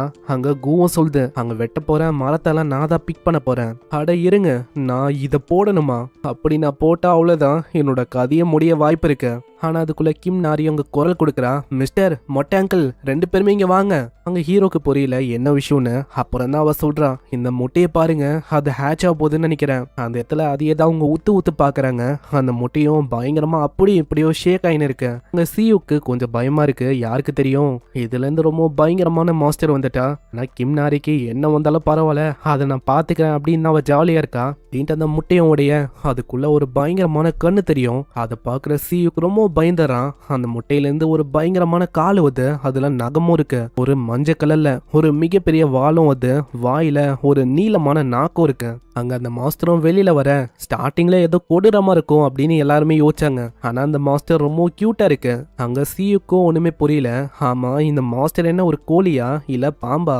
இது வரைக்கும் இந்த மாதிரி ஒரு ஸ்பீசிஸை நான் பார்த்ததே இல்லை. இது ரொம்ப வியர்டா இருக்கு. ஆனா கிம் நாரிக்கு அப்படி இல்ல, இது ரொம்ப கியூட்டா தெரியுது. அங்க திடீர்னு அந்த குட்டி மிருகமும் அப்படியே தாவுமா, இது சியுக்கு மேல தாவுது. அடுத்த செகண்டே அந்த இடத்துல பயங்கரமா கத்துற சவுண்ட் தான் கேக்குது. இன்னொரு சைடு அவன் வேலைய ஆரம்பிக்கிறான். அந்த இடத்துல கூ சொல்ல அவன் வெட்டி மரத்தெல்லாம் எடுத்துன்னு போறான். ஆனா அவனுக்கு இன்னமும் ஒரு மாதிரி இருக்கு. ஒரு சைடு உள்ள பாய்சன் இருக்கு, அதை லைட்டா ப்ரீட் பண்ணாலே அவ்வளவுதான், நான் இறந்து போகவும் வாய்ப்பு இருக்கு. ஆனா எனக்கு இப்போ புரியாத விஷயம் என்னன்னா, இந்த மாதிரி ட்ரெஸ்ஸியா இதுக்கு முன்னாடி அவர் போட்டு இருந்தாரு. இன்னொரு சைடு நம்மால எல்லாத்தையுமே நல்லா மடிச்சு வைக்கிறான். அங்க கிம் நாரியோ சைட்ல சொல்றா, மிஸ்டர் இத பாருங்க, இது ரொம்ப கியூட்டா சாப்பிடுது. கிம் நாரி, இதுக்கு முன்னாடி நீ தானே அதை காப்பாத்தின, அதனால தான் உன்கிட்ட இந்த அளவுக்கு அது க்ளோஸா இருக்கு. ஆனா நம்மளுக்கு தெரியல என்ன பேரை நம்ம கொடுக்கலாம். இதனால நம்ம ஹீரோ சொல்றான் அதோட பாதி உடம்பு அப்படியே ஸ்னேக் மாதிரி இருக்கு, கீழ்ப்பகுதி கோழை மாதிரி இருக்கு, அதனால சாசா அது வந்து ஓகேவா இருக்கும்னு நினைக்கிறேன். ஆனா அதுக்குள்ள அது வேற எங்கேயோ போகுது.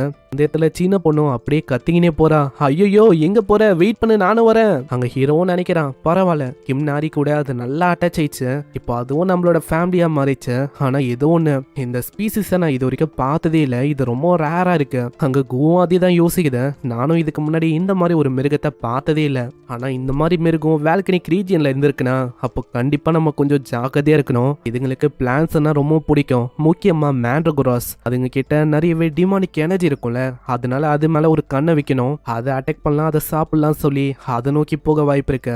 அங்க இதே மாதிரியாவது அந்த சாசா அந்த மாஸ்டர் ஒரு டிமானிக் எனர்ஜியை சென்ஸ் பண்ண அது டைரக்டா மேண்ட்ரகோராஸ் அந்த செடியை நோக்கி போகுது.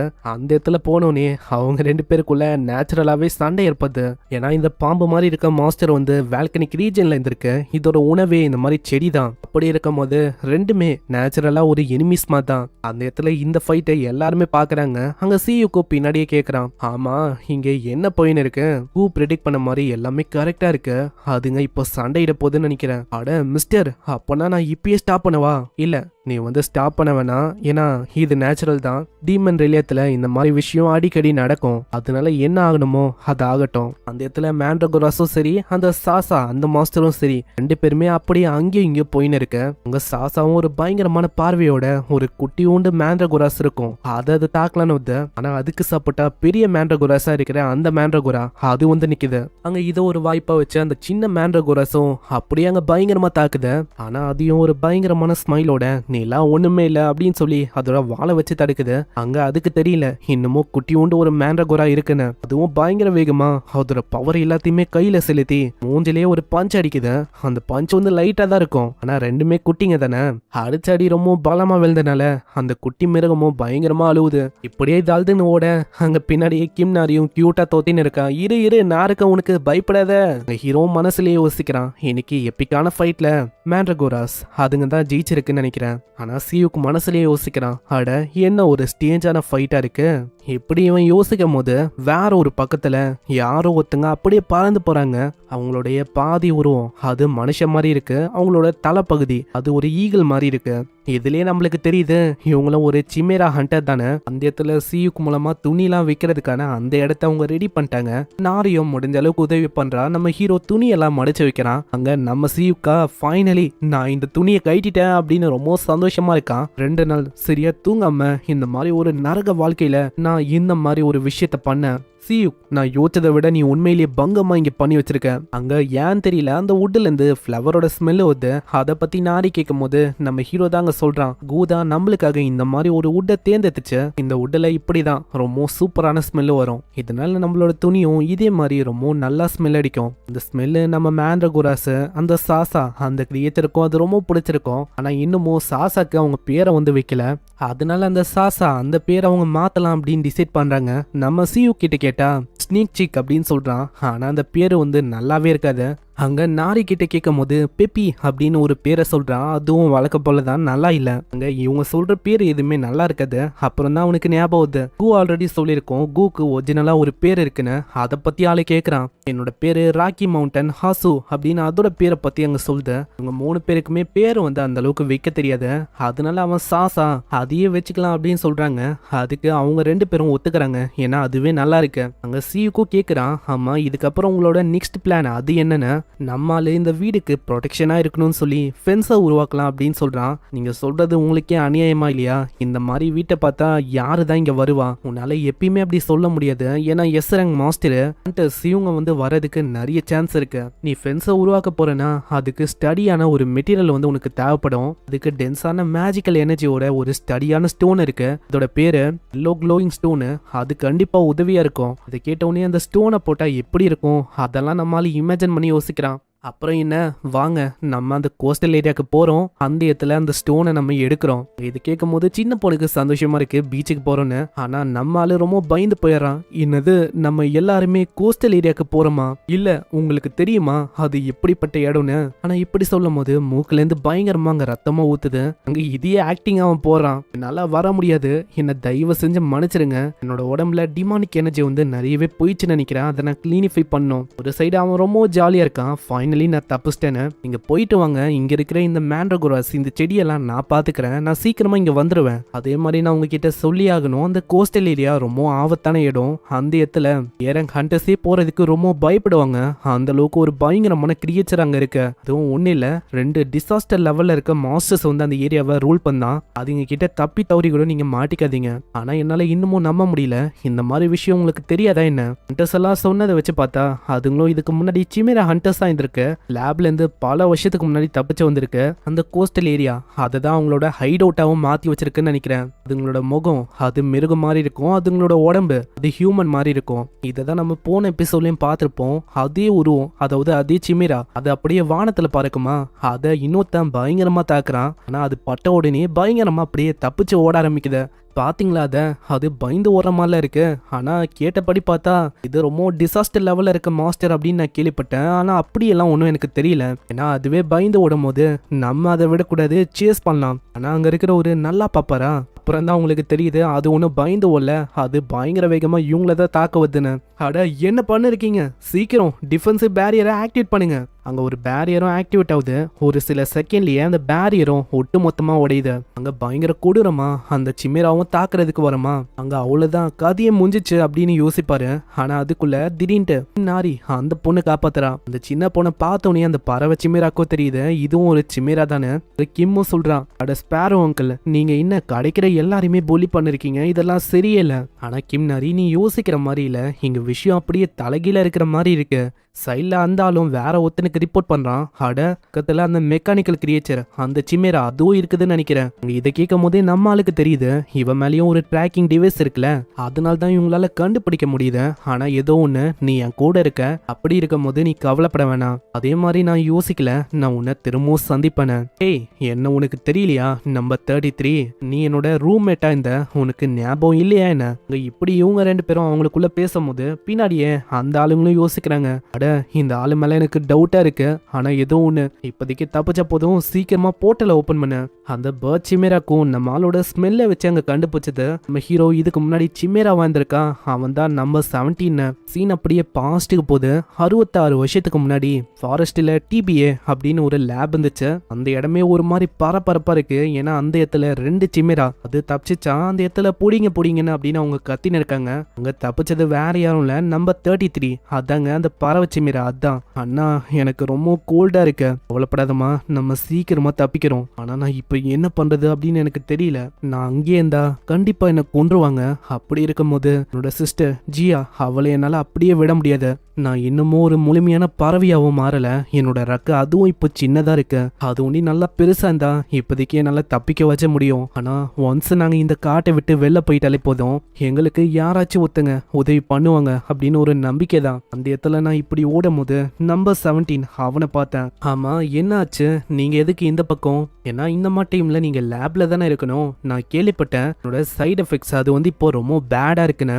அதனால இப்போ உன்னை டிஸ்போசல் பண்றதுக்கு அவங்க ஷெட்யூல் பண்ணிருக்காங்க. அதை நான் சொல்லலாம் அப்படின்னு தான் நான் வந்தனே.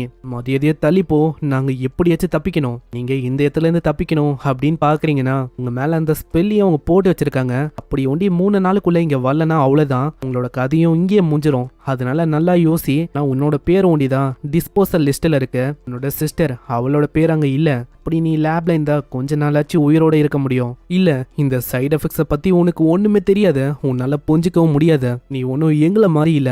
அப்படியே பாஸ்ட்டுக்கு போது அந்த இடத்துல சைடு எஃபெக்ட்ஸ் ஆகும்போது பேர்ட் சிமேராக்கு பயங்கரமா தலையெல்லாம் வலிக்குது. பிரதர் இப்படி நம்ம கஷ்டப்படுறதுக்கு ஓடி போயிடலாமா? ஏன்னா நான் வந்து நார்மலா பழையபடி வாழணும் அப்படின்னு ஆசைப்படுறேன். அது ஒரு நாள் இருந்தா கூட பரவாயில்ல. இப்படின்னு அந்த விஷயத்தெல்லாம் யோசிச்சுட்டு அங்க தங்கச்சி அவன் சைடா விற்கிறான். அந்த இடத்துல சண்டை போறதுக்கு அவன் தயாராகிறான். எனக்கு ஒரு நாள் நிம்மதியா வாழ்ந்தா கூட போதும், அதுக்கு உன்ன மாதிரி ஒருத்தங்கிட்ட நான் சண்டையிடுறதுக்கும் தயாரா இருக்கேன், வா என் கூட சண்டையிடு. ஆனா அதுக்குள்ள நம்ம ஹீரோ போர்ட்டலை ஆக்டிவேட் பண்ணிடுறான். அங்க இதை பாக்குற அந்த பேர்ட் சிமேராவும் ரொம்ப ஷாக் ஆகுது. அட உன்கிட்ட கேட்டுக்கான ஸ்டோனா, அது வந்து உன்கிட்ட எப்படி இருக்கு? நான் சொல்ற விஷயத்த கேளு.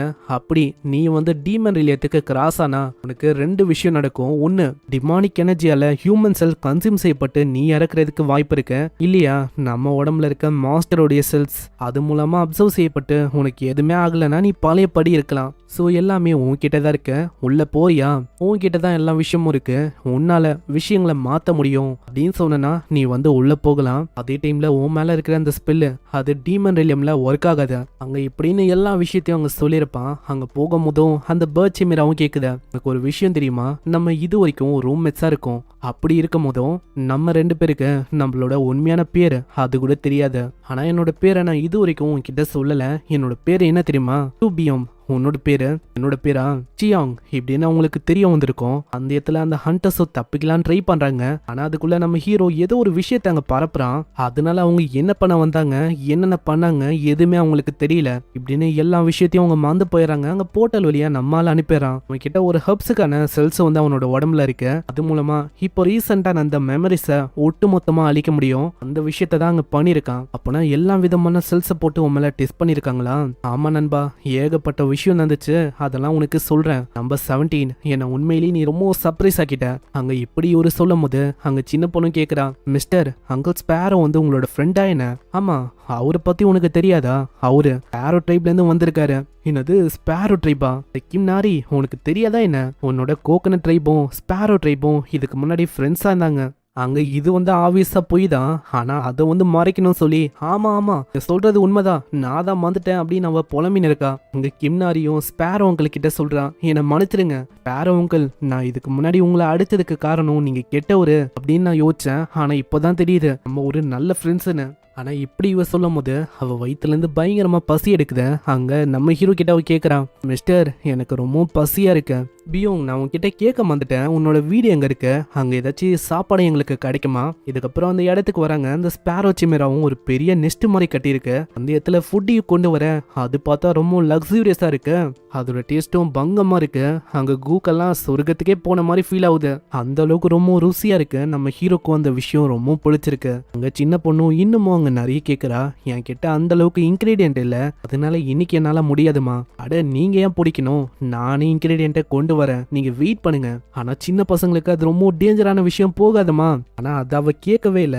அப்படியே ஓடி போகும்போதே சொல்றா, உங்களுக்கு நான் நிறைய கொண்டு வரேன், எனக்கு 10 முறை அந்த மாதிரி நிறையவே நீங்க மேக் பண்ணும். இன்னொரு சைடு அந்த பேர்ட் சிமிராவும் கேக்குது, ஆமா நீ இதுக்கப்புறம் என்ன பண்ணலான்னு இருக்க? அந்த லேபுக்கு ஒரு ரிவெஞ்சை கொடுக்கலாம் அப்படின்னு யோசிச்சிருக்கியா?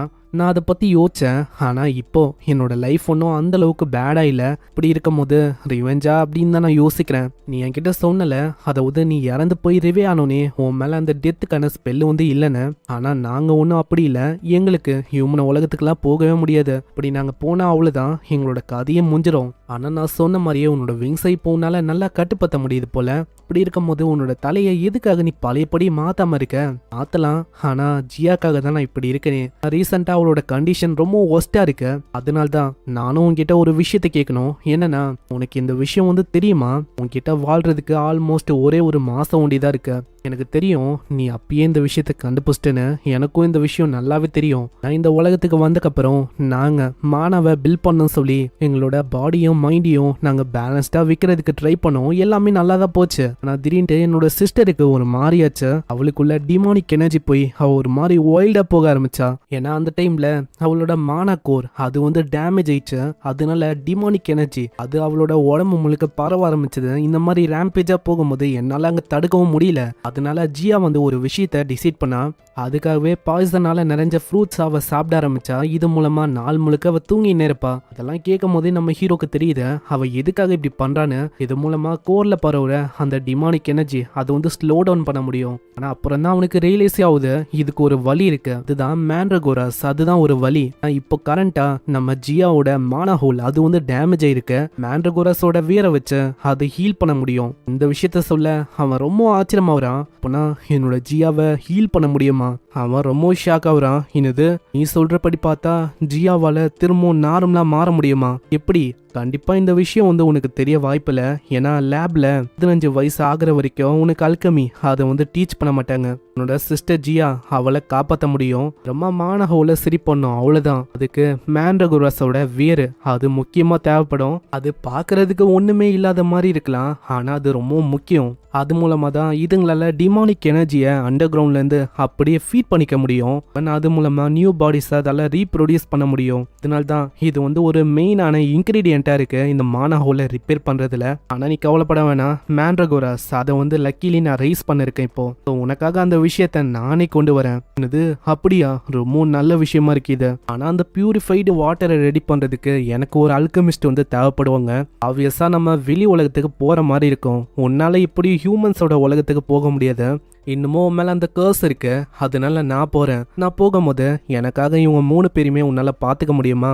அதே மாதிரி அல்கமிஸ்டுக்கு ஏதாச்சும் ஒரு விஷயம் வந்து நான் கொடுக்குற மாதிரி இருக்கும். ஆனா கரண்டா இப்போ என்கிட்ட ஒன்றும் இல்லை, என்கிட்ட பணம் இல்லை. ஆனா இந்த ஏரியால இருக்க ரேரான பொருள் என்கிட்ட இருக்கு. பரவாயில்ல, இதுவே எனக்கு போதுமானதா இருக்கும். இதுக்கப்புறம் டைரக்டா அவன் ஹியூமனோட உலகத்துக்கு வரான். அந்த இடத்துல அந்த சின்ன பையன் பாங் அவன் தான் அங்க இப்போ கைட் பண்ண இருக்கான். ஆள் இப்போ ஒரு ஃபுல் டைம் கைட் பண்ற வேலையை பார்த்துன்னு இருக்கான். அல்கமிஸ்டே தான் தேரனா, எனக்கு அப்படிப்பட்ட ஒரு பர்சனை தெரியும். லாஸ்ட் இயர் தான் இந்த ஸ்லம்ல ஒரு அல்கமிஸ்ட் வந்தாரு, அவரை நீ சந்திக்கலாம். ஆனா இப்படி போகும்போது நம்ம ஹீரோ அவனோட கையில இருக்க அந்த சாண்ட் பேக்கை நோட்டீஸ் பண்றான். அதை பத்தி கேட்கிறான். ஆமா, அது என்னது? இது என்னோட ஸ்டாமினா ட்ரைனிங். நான் உங்களை மாதிரி இன்னமும் ஸ்ட்ராங் ஆகணும் அப்படின்னு ஆசைப்படுறேன். என்னது, என்ன மாதிரியா? டீமன் உலகத்துக்கு எந்த விதமான ஆர்மரும் இல்லாம நீங்க ஜாலியா போயிட்டு வரீங்க. அப்படி இருக்கும் போது கண்டிப்பா நீங்க ரொம்ப ஸ்ட்ராங்கா இருப்பீங்க. அதனால தான் உங்களை மாதிரியே நானும் ரொம்ப ஸ்ட்ராங் ஆகணும்னு சொல்லி இப்பெல்லாம் நிறையவே சாப்பிட்றேன், நிறையவே நான் ஒர்க் அவுட் பண்ணிருக்கேன். ஆனா இவனை பார்க்கும் போது அந்த அளவுக்கு இவன் இம்ப்ரூவ் ஆன மாதிரிலாம் எனக்கு தெரியல. இதே மாதிரி ஃபைனலி அந்த அல்கமிஸ்ட் அவரோட ஷாப்புக்கு அங்க வராங்க. நீங்க தேடி வந்து அல்கமிஸ்ட் அவர் இங்கே தான் இருப்பாரு. அவரோட பேரு கிம்.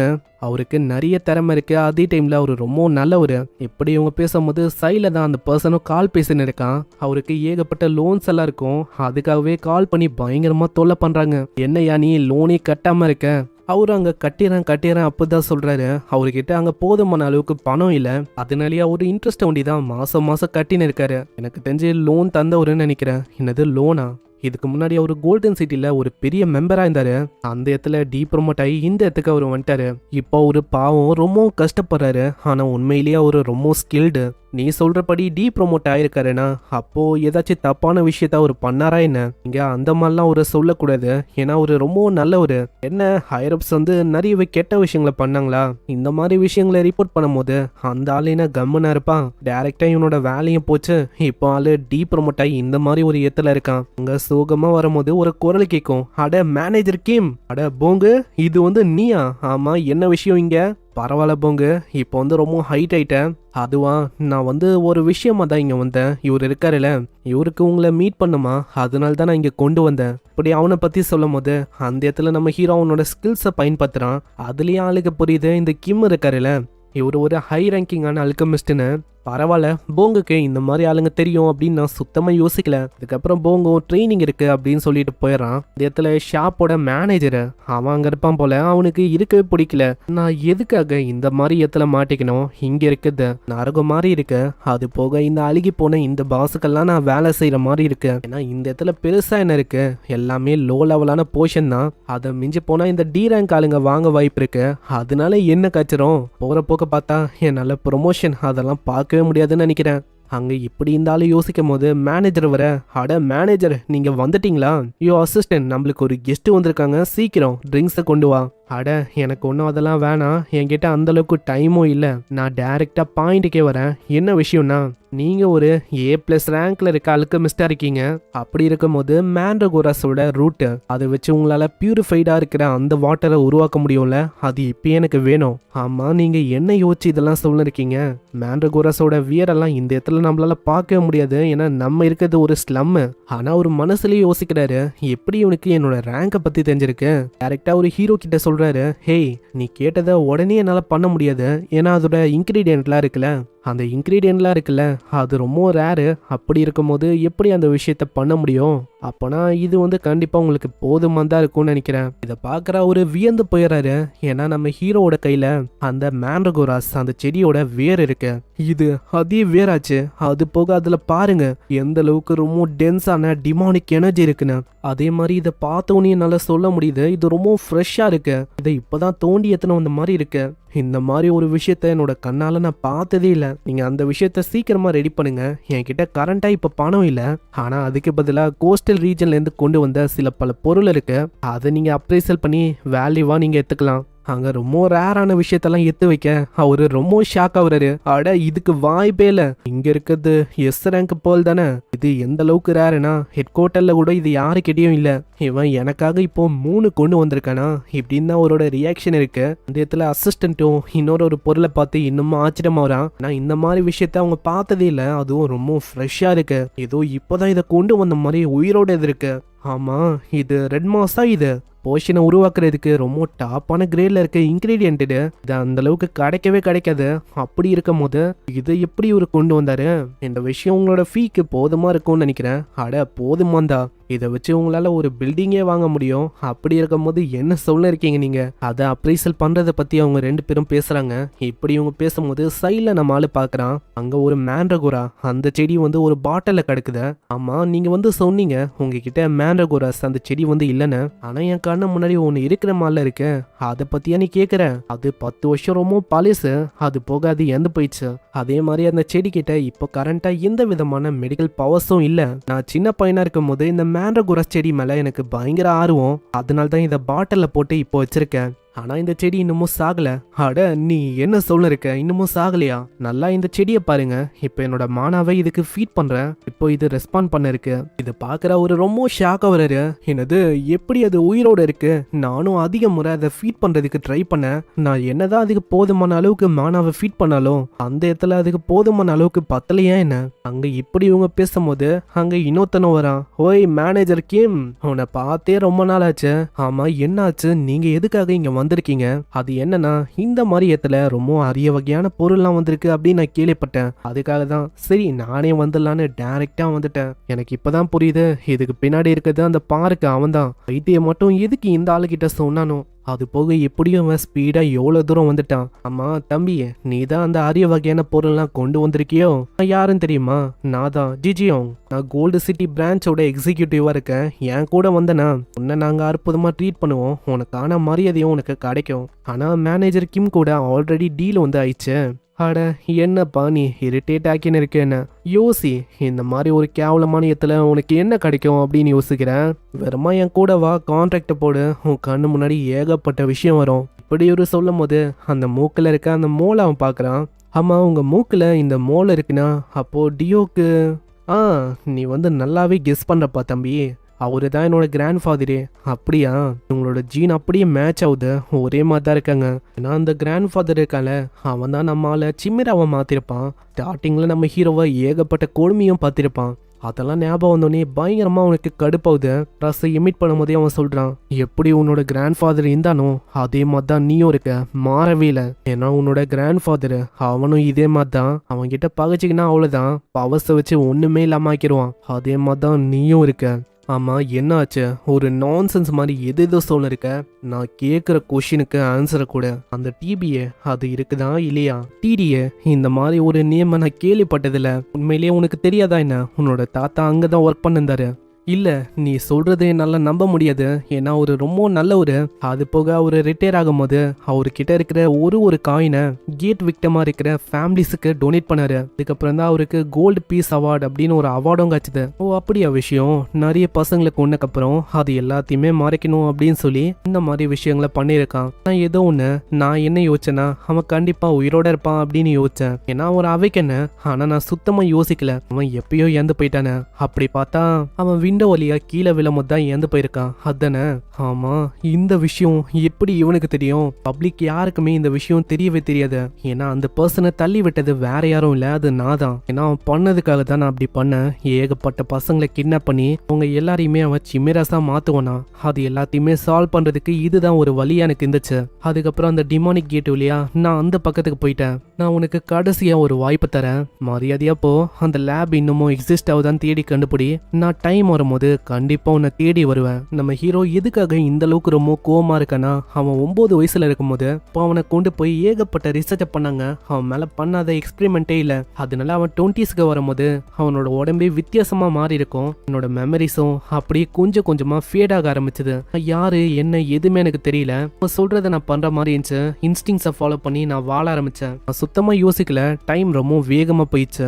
அது போக இப்போதைக்கு அந்த லேப் இருந்தா கண்டிப்பா அதோட பேரை மாத்திருக்கோம்னு நினைக்கிறேன். அந்த இடத்துல கிம்மோ அந்த மேண்ட்ரகோராஸ் வேற வச்சு அந்த போஷனை உருவாக்கிறாரு. நீங்க சொன்ன மாதிரியே நான் இதை ரெடி பண்ணிட்டேன். ஆமா கிம்மு, ஏ கிரேட் ஆல்கமிஸ்ட்னா சும்மாவா? நீங்க கொண்டு வந்த இன்கிரீடியன்ட்லாம் ரொம்ப அற்புதமா இருந்துச்சு. அதனாலேயே இது சீக்கிரமா ரெடி ஆயிடுச்சு.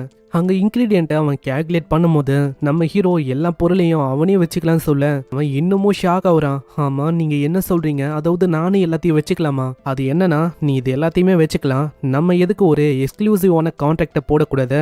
கேட்குற கிம் ரொம்ப எமோஷனல் ஆயிடுறான். அங்க அழுவ ஆரம்பிச்சிடறான். ஆமா கிம், என்ன ஆச்சு? எதுக்காக நீ அழுவுற? உங்களுக்கு தெரியுமா, சின்ன வயசுல இருந்து நான் ஸ்லம்ல வந்தேன். நான் ரொம்ப கஷ்டப்படுற ஃபேமிலில இருந்து வந்தவன். நான் சின்ன பையனா இருக்கும்போது நான் படிக்கணும்னு சொல்லி எங்க அப்பா அம்மா ஏகப்பட்ட லோன்ஸை வாங்கினாங்க. என்னால கண்டிப்பா அதை ரீபே பண்ண முடியும் அப்படின்னு நான் யோசிச்சேன். ஆனா நான் என்னதான் உழைப்ப போட்டாலும் என்னால அந்த விஷயங்களை ரீபே பண்ண முடியல. நான் ஒரே இடத்துல தான் ஸ்டக் ஆகியிருந்தேன். நீங்க பண்றதெல்லாம் பார்த்தா நான் எப்படி உங்களுக்கு ரீபே பண்ண போறேன் எனக்கு சுத்தமா தெரியல. நீ எதை பத்தியும் கவலைப்பட வேணாம். அதான் நான் இருக்கல. ஃபியூச்சர்ல எனக்கு உன்னோட உதவி தேவைப்படும். அதுக்காக தான் நான் இப்படி சொல்றேன். இதுக்கப்புறம் சீன் அப்படியே டீமன் ரிலேட்டுக்கு வந்து அந்த இடத்துல ஜியா அவளோட கண்ட்ரோல இருந்துட்டா. அவ தண்ணி அறியாம பிரதரை அப்படி போச்சுன்னு இருக்கா. ஜியா, நீ என்ன பண்ணிருக்க? நான் சொல்றது கேளு ஜியா. அவ கேட்காம அப்படியே தூக்கி போட்டுறா. எனக்கு தெரிஞ்சு என்கிட்ட வேற வழி இல்ல. நான் ரொம்ப லேட் பண்ணிட்டேன். அங்க சின்ன பொண்ணும் கத்திக்கினே வரா. அட அங்கிள், உங்களுக்கு எதுவுமே ஆகல, நீங்க ஓகே தானே? ஆல்ரெடி நான் அவன் கிட்ட ப்ராமிஸ் பண்ணியிருக்கேன். அப்படி இருக்கும் போது உங்க 2 பேருக்கு நான் எதுவும் ஆக விட மாட்டேன். ஆல்ரெடி நீங்க என்ன காப்பாத்திருக்கீங்க. அப்படி இருக்கும் போது ஜியா, உன்ன நெக்ஸ்ட் லைஃப்ல இப்படின்னு ஒரு விஷயத்த சொல்லிங்கன்னே அவங்க 2 பேரும் அட் டைம்ல தாக்க வருவாங்க. திடீர்னு ஒரு ஜெல்லி மாதிரி இருக்க விஷயம் ஜியா மேல அப்படியே விழுது. அவருக்கு அங்க ஒண்ணுமே புரியல. நல்லா பார்த்தா நம்ம ஹீரோ தான். ஆமா, என்ன பண்ணிருக்க? ஹேய், நீ என்ன பண்ணிருக்க? அவ என்னோட சிஸ்டரு. அப்படியா? அப்போ நீயே சொல்லு, அவளை ஸ்டாப் பண்ண இதை விடவும் நல்ல வழி இருக்கா? அங்க இதை கேட்டோன்னே அவன் கம்முன்னு ஆயிரான். ஒரு சைடு அங்க மெடிசனை பத்தி கேட்கறான். ஆமா சேயாங், உன்கிட்ட மெடிசன் வந்து இருக்கா? அதை எப்படி நான் கொண்டு வராம இருப்பேன்? உங்களுக்காக நான் கொண்டு வந்துட்டேன். சீக்கிரம் அவகிட்ட கொடு. அதுக்கப்புறம் நைட் ஆகுது. அங்க 2 பேருமே நிம்மதியா தூங்குறாங்க. அங்க ஜியா எழுந்துக்கும் போது பக்கத்துல அந்த சின்ன பொண்ணு அப்படியே கொரட்டை விட்டு தூங்குறா. அங்க ஜியாக்கு ஒண்ணுமே புரியல. ஆமா, நான் என்ன கனவு காண்றேன்னா, சைட்ல அவங்க 2 பேருமே உட்காந்து இருக்காங்க. ஆமா, யாரு நீ? எதுக்காக நீங்க இருக்க? அட ஸ்பேரோ ஆன்ட்டி, என்ன ஆச்சு? எதுக்காக இவ்வளவு சத்த போறீங்க? என்னது ஸ்பேரோ ஆன்ட்டியா? ஜியா, எழுந்துட்ட போல. உன்னோட மானா ஹோலை செக் பண்ணு. என்னது என்னோட மானா ஹோலா? ஆமா, என்ன ஆச்சு? இது எப்படி ஃபிக்ஸ் ஆச்சு? இது நார்மலா இருக்கு. என்னோட ஃபேஸும் இப்போ பழையபடி இருக்கு. ஆமா பிரதர், என்ன ஆச்சு? இவங்கெல்லாம் யாரு? எனக்கு எதுவுமே புரியல. ஜியா, உனக்கு என்ன ஆச்சு? நீ தான் அடிக்கடி சொல்லுவ அந்த பையனை பார்க்கணும்னு. நீங்க இப்படி சொல்லாதீங்க. அப்பனா என் முன்னாடி இருக்குது நம்பர் 17 இது? ஆமா ஜியா, இது அவனே தான். அகேன் அவன் தான் நம்மள காப்பாத்திருக்கான். அங்க இது கேட்கிற ஜியாக்கு ரொம்ப சந்தோஷமா இருக்கு. அங்க ஜியாவும் மாஸ்க் கைட்டிட்டு சொல்றான், இங்க 2 பேரை சேவ் பண்ணதுக்கு ரொம்ப நன்றி. இந்த சின்ன பொண்ணு சைட்ல இருக்க விஷயத்த பார்த்து ரொம்ப ஆச்சரியமாவரா. ஆமா, என்ன இது இந்த அளவுக்கு ஜொலிப்பா இருக்கு? அதுவா, அதுதான் சீ ஃபேரி. என்னது சீ ஃபேரியா? இதுங்கெல்லாம் சீ ஹார்ஸ், அதாவது சீல வாழ்ற ஒரு மாஸ்டர் தான் இது. இதுங்க ரொம்ப ஜொலிப்பா இருக்கும். இதுங்கெல்லாம் விளையாடும் போது ஒரு ஃபேரி மாதிரி இருக்கும். அதனால தான் நாங்க இதை சீ ஃபேரி அப்படின்னு சொல்லுவோம். நைட் டைம்ல இதுங்க வெளில வரும். காலையில ஆயிடுச்சுன்னா போதும் இதுங்க சீயோட டெப்த்துக்கு போயிடும். அந்த இடத்துல உங்களால எல்லோயிஷா இருக்கிற ஸ்டோன்ஸை கண்டுபிடிக்க முடியும்.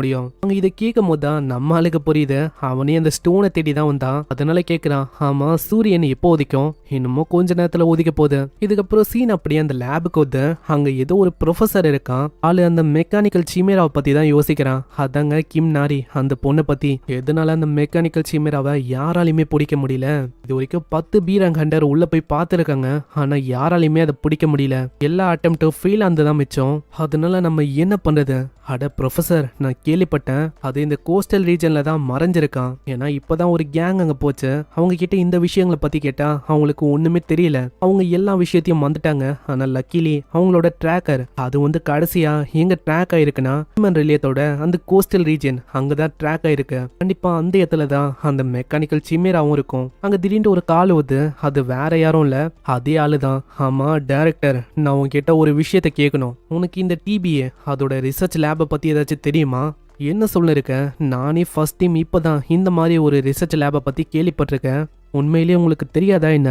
ஏன்னா பல வருஷத்துக்கு முன்னாடி அந்த மாதிரி ஒரு ரிசர்ச் லேப் இருந்திருக்கான். இல்லீகலா ஏகப்பட்ட விஷயங்களை அவங்க பண்ணியிருக்காங்களாம். அதெல்லாம் உண்மையா என்ன? இல்ல எனக்கு அந்த மாதிரி ரிசர்ச் லேப் இருக்கு அப்படின்னு எனக்கு தெரியாது. நீ சொல்லிதான் எனக்கு தெரியுது. ஏன்னா உன்னோட கிராண்ட் ஃபாதர் அவர் ரொம்ப ஹானஸ்டான மேனு. ஒரு நிறையவே நல்ல ரிசர்ச் எல்லாம் பண்ணியிருக்காரு இப்படின்னு சொல்லி அவன் காலை கட் பண்ணிடுறான். ஆனா அதுக்கப்புறம் தான் ஒரு பயங்கரமான ஸ்மைல் அவன் கொடுக்குறான்.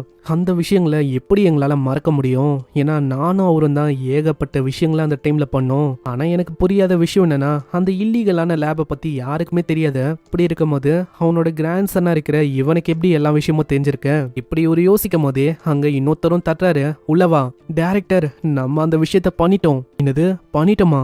அப்படின்னா சீக்கிரம் கொண்டு வா. ஆமா டைரக்டர், நீங்க சொன்ன மாதிரி அந்த லிக்விட் மெட்டலையும் அந்த மேண்ட்ரகோராவையும் நாங்க கம்பைன் பண்ணோம். இப்போ அது லிக்விட் மெட்டல் மேண்ட்ரகோராவா மாறிச்சு. பரவாயில்லையே, இது உண்மையிலேயே மாசா இருக்கு இந்த காம்பினேஷன். இதுக்காக தான் நான் வெயிட் பண்ணேன். இது ஒரு லிக்விட் மெட்டல் மேண்ட்ரகோராவா இருக்கு. இதை வச்சு அந்த மெக்கானிக்கல் கிரியேச்சரை அசால்ட்டா பிடிக்க முடியும். ஏன்னா ரெண்டுமே சேமான ப்ராப்பர்ட்டி தான். அப்படி இருக்கும் போது ரெண்டுமே ஒன்னா இணையும். அதனால சீக்கிரம் எல்லாருமே எல்லா ஹண்டர்ஸுக்கும் ஆர்டர் கொடுங்க. இப்பயே அந்த மெக்கானிக்கல் கிரியேச்சரை நம்ம பிடிச்சாகணும். சீக்கிரமா நம்ம ட்ராக் பண்ணணும். அது போக பவுண்டியை ட்ரிபிள் மடங்கு ஏத்துங்க. நம்மளுக்கு இன்னைக்கே அது வேணும். ஏன்னா இருக்கிறதுலே ரொம்ப மாஸ்டர் பீஸான கிரியேஷன்னா அதுதான் அப்படின்னு கிம் நாரிய பத்தி இவங்க பேசுறாங்க. நம்ம ஹீரோ அவனோட வீட்டுக்கு வரதுக்கு ஆஃபர் பண்றான். தாராளமா வரலாம், ஏன்னா எனக்குன்னு ஒரு குக்கியும் நான் வச்சிருக்கேன். ஆனா என்ன ஒண்ணு, அவனோட மண்டை சொட்டையா இருக்கும். அப்போனா நீ இப்படி சொல்லாத. அதாவது நீ டீமன் ரிலேயத்துல இருக்கிறியா என்ன? என்னப்பா ஆச்சு? அப்போனா உன்னோட பழைய உலகம், அதாவது நீ இதுக்கு முன்னாடி வாழ்ந்த இடத்துக்கு போகணும் அப்படின்னு ஆசைப்படுறியா என்ன? வெல், அப்படின்னு என்னால சொல்ல முடியாது. இதுக்கு முன்னாடி என்னோட பழைய வாழ்க்கையில அந்த அளவுக்கு நல்ல மெமரிஸ் இருக்கான்னு கேட்டா கண்டிப்பா கிடையாது. ஆனா நான் பார்க்க ஆசைப்படுறேன் இந்த மாதிரி வெளி உலகம் எப்படி இருக்குன்னு. அப்படியா? ஆனா உனக்கு ஒரு விஷயம் தெரியுமா? உன்னோட பாடியில இருக்க அந்த டெத், அந்த ஸ்பெல்ல என்னால எடுக்க முடியும். இதை கேட்குற ஆளு ரொம்ப ஆச்சரியமாகறான். என்னது எப்படி? அதுதான் என்ன விஷயம்னா, வெளி உலகத்துல கிம் அப்படின்னு ஒரு அல்கெமிஸ்ட் எனக்கு தெரியும். அவரு ரொம்ப ஸ்கில்டு. அது போக இப்போ நான் ரீசெண்டா பியூரிஃபைடு வாட்டரை கொண்டு வந்தேன்ல, அது அவரு வழியா தான் கொண்டு வந்தேன். ஸோ அதனால வாய்ப்பு இருக்கு. அப்படி உனக்கு இன்ட்ரெஸ்ட் இருக்கு அப்படின்னு சொன்னா கண்டிப்பா நான் ட்ரை பண்றேன். நான் வெளி உலகத்துக்கு போறதுக்கும் போக முடியாம இருக்கிறதுக்கும் ஒரு பெரிய அளவுல டிஃபரன்ஸ் இருக்கு நண்பா. ஆனா அதுக்குன்னு உன்னோட நம்பிக்கையை ரொம்ப அதிகமா வச்சிடாது. என்ன எனக்கு புரியல, எதுக்காக எங்களுக்காக நீ ஹெல்ப் பண்ணிருக்க? ஏன்னா நான் உனக்காக இது வரைக்கும் எதுவுமே பெருசா அப்படி பண்ணதில்ல. நீங்க ரெண்டு பேரும் ஜாலியா இருக்குத ஜஸ்ட் வாட்ச் பண்ணும் அப்படின்னு நான் ஆசைப்படுறேன், அவ்வளவுதான். ஏன்னா நான் இப்படி யோசிக்கிறேன், அதாவது உங்களுக்கு ஹெல்ப் பண்ணும் போது எனக்கான பதிலும் எனக்கு கிடைக்கும் அப்படின்னு நான் யோசிக்கிறேன். அங்க திடீர்னு அந்த இடத்துல பபிள்ஸா வரும். ஜியா அவங்க சொல்றான், அண்ணா சீக்கிரமா போச்சலுங்க. அங்க இப்படி சொல்ல அவரும் அப்படி இழுக்கிறாரு. நம்ம ஹீரோக்கு தேவையான அந்த ஜொலி ஜொலிப்பான ஸ்டோன் அது நிறையவே அங்க இருக்கு. ஆமா, இந்த அளவுக்கு நீங்க மைண்ட் பண்ணி கொண்டு வந்திருக்கீங்க. ஆமா அதே தான். உண்மையை சொன்னா நான் ஸ்விம் பண்ணியே ரொம்ப நாளாச்சு. ஆனா இது ரொம்ப ஃபன்னா இருந்துச்சு அப்படின்னு அந்த சின்ன பொண்ணு சொல்றான். கீழே இருக்க உலகம் ரொம்ப அற்புதமா இருந்திருக்கும். எங்க பார்த்தாலும் சீ ஃபேரிஸ் தான் இருந்துச்சு. அது பின்னாடி போகும்போது தான் அந்த எல்லோ பேலஸா இருக்கிற அந்த ஸ்டோன்ஸ் அவங்க கண்டுபிடிச்சாங்க. அது வழியா தான் இவங்க இந்த அளவுக்கு ஒரு மலை மாதிரி அவங்க கொண்டு வந்திருக்காங்க. சே, அங்க எல்லாமே ஓகே தான். ஆனா இது எல்லாத்தையுமே எப்படி ஃபாரஸ்ட்டுக்கு மூவ் பண்ணலாம் அப்படின்னு யோசிச்சிருக்கேன். நான் ஸ்டார்டிங்ல இந்த விஷயத்தை பத்தி யோசிச்சேன். அப்படியே அவன் மேல பாக்குறான். ஒரு பேரட் மாதிரி இருக்கிற ஒரு பறவையும் பறக்குது. ஹை, அது என்ன பேரட்டா? அது பெருசாவும் ரொம்ப அழகாவும் இருக்கு. அதை பாக்குறதுக்கு அழகா இருக்கு அப்படின்னு சொல்றியா? ஆனா கிட்ட வந்தா நீ எப்படி சொல்ல மாட்டேன். ஆனா கிட்டல இருந்து பார்த்தனா 4 மீட்டருக்கு மேல அது ரொம்ப பெருசு. அது யாராச்சும் சீண்டி விட்டுட்டா போதும், அவ்வளவுதான். அது விடவே விடாது. அது ரொம்ப ஆபத்தான மிருகம். அதனாலேயே நாங்களே அதை சீன மாட்டோம். ஆனா நம்ம ஹீரோ அதையே பார்த்துனுப்பானா? அதை பாக்குற அவருக்கு டவுட் ஆகுது. ஆமா இப்படி சொல்லாத, அதாவது நீ சேலஞ்ச் பண்ண போறேன்னு. நான் ஜஸ்ட் யோசிக்கிறேன், அதாவது இந்த பொருள்லாம் தூக்குறதுக்கு ஒரு ட்ரக் வேணும் அப்படின்னு யோசிச்சேன். ஆனா இது பக்காவா இருக்கும்னு நினைக்கிறேன். அதுக்கப்புறம் அந்த மேண்ட்ரகோராஸை காட்டுறாங்க. அதுவும் அங்க நிம்மதியா இருக்கு. அங்க சியூக்கு அவனோட ட்ரைனிங் பண்ண இருக்கு. அவனோட மானா ஹோல் அது இப்போ வழக்கத்தை விட ரொம்பவும் பெருசாயிடுச்சு. இதே மாதிரி போச்சுன்னா எனக்கு கனவா இருக்கிற அந்த ஏரங்க கண்டிப்பா என்னால அடைய முடியும். அதுக்கு தான் நான் காத்துன்னு இருக்கேன். இப்படி ஆளு யோசிக்கும் போது ஏதோ ஒரு சவுண்டு கேட்கும். என்னன்னு பார்த்தா அந்த வித்தியாசமான மேண்ட்ரகோரா பின்னாடி வந்து விழமா. ஆமா, என்ன அது? அதுவும் வித்தியாசமா அங்க ஃபேஸ வச்சுன்னு இருக்க. ஹேய், ஃபேஸ் அப்படி வைக்காத, ரொம்ப கேவலமா இருக்க. இப்படி இவங்க பண்ண இருக்கும் போது முன்னாடி சியூக்கு அப்புறம் தான் அவங்க பாக்குறாங்க. அட பாரா, இவன் மண்டையில முடியல. இப்பதான் அவனை பார்க்கும்போது தெரியுது இது அவனே தான், சியூக்கு. ஆளு என்ன ரொம்ப வித்தியாசமா இருக்கான். அவனோட ட்ரெஸ்ஸ பாத்தீங்களா? சியூக்கு என்ன ஆச்சு? ஒரு காட்டுவாசியா நீ மாறிட்டியா? உங்க சியூக்கு ரொம்ப கடுப்பா இருக்கு. ஏன்னா இந்த ஆளுங்க இருக்காங்களே, இவங்க தான் இதுக்கு முன்னாடி எக்ஸாமினேஷன் எடுக்கும் போது ரொம்ப பயங்கரமா கலாச்சிருப்பாங்க. அதனாலயே அவன் யோசிக்கிறான், இவங்களுக்கு இங்க என்ன வேலை, எதுக்காக இங்க வந்திருக்காங்க? அங்க இப்படி இவன் சொல்லும் போது அந்த 3 சின்ன சின்ன மேண்ட்ரகோராஸ் அது நம்ம சியூக்கு முன்னாடி வந்து நிக்குமா. அட, இது அந்த வைல்டு மேண்ட்ரகோராஸ் தானே. இங்கே நம்ம கண்ணு முன்னாடி 3 இருக்கு. அப்படி இருக்கும் போது இதோட வேலை அது எந்த அளவுக்கு போகும்? ஏய் சின்ன பையா, என்ன ஆச்சு? ரொம்ப உனக்கு கோவமா இருக்கோ?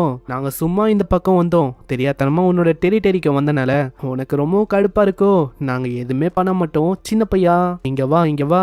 நான் என்ன பண்றது, நம்ம சியாங் அவரு வளர்த்த மேண்ட்ரகோராஸ் இது. அப்படி இருக்கும் போது கண்டிப்பா நான் தான் அதை ப்ரொடெக்ட் பண்ணோம். ஆனா அந்த மேண்ட்ரகோராஸ் வெறுமா காலை ஒண்டி தான் அப்படியே தட்டுத. அதுக்கே ஒரு பயங்கரமான ஃபோர்ஸ் வெளிப்பத. ஆளு அப்படியே பறந்து போய் சைல விடுறான். அங்க திடீர்னு அக்கா தங்கச்சியா இருக்கிற அந்த சிமேராஸ் அவங்க வராங்க. உங்களுக்கு புரியல. ஆமா, என்னாச்சு? எதுக்கு பூமியே ஒரு மாதிரி அதுது? இங்கதான் அவனோட வீடும் இருக்கு. ஆனா அப்படி இருக்கும் போது இவங்க யாரு? இன்னொரு பக்கம் பேர்டு மேல பொறுமையா வரான். அந்த பேர்டு ரொம்ப களைச்சு போயிருக்கு. அங்க பின்னாடியே கிம் நாரியும் கேக்குறான், ஆமா மிஸ்டர், இது எதுக்கு ரொம்ப ஸ்லோவா இருக்கு? அது எனக்கு தெரிஞ்சு நான் டீம் பண்ணும் போது ரொம்ப பயங்கரமா இதை அடிச்சிட்டேன்னு நினைக்கிறேன். இப்படி இவன் சொல்ல இருக்கான். இந்த சைடு நம்ம சியுக்கு ரொம்ப பயந்து போயிடறான்.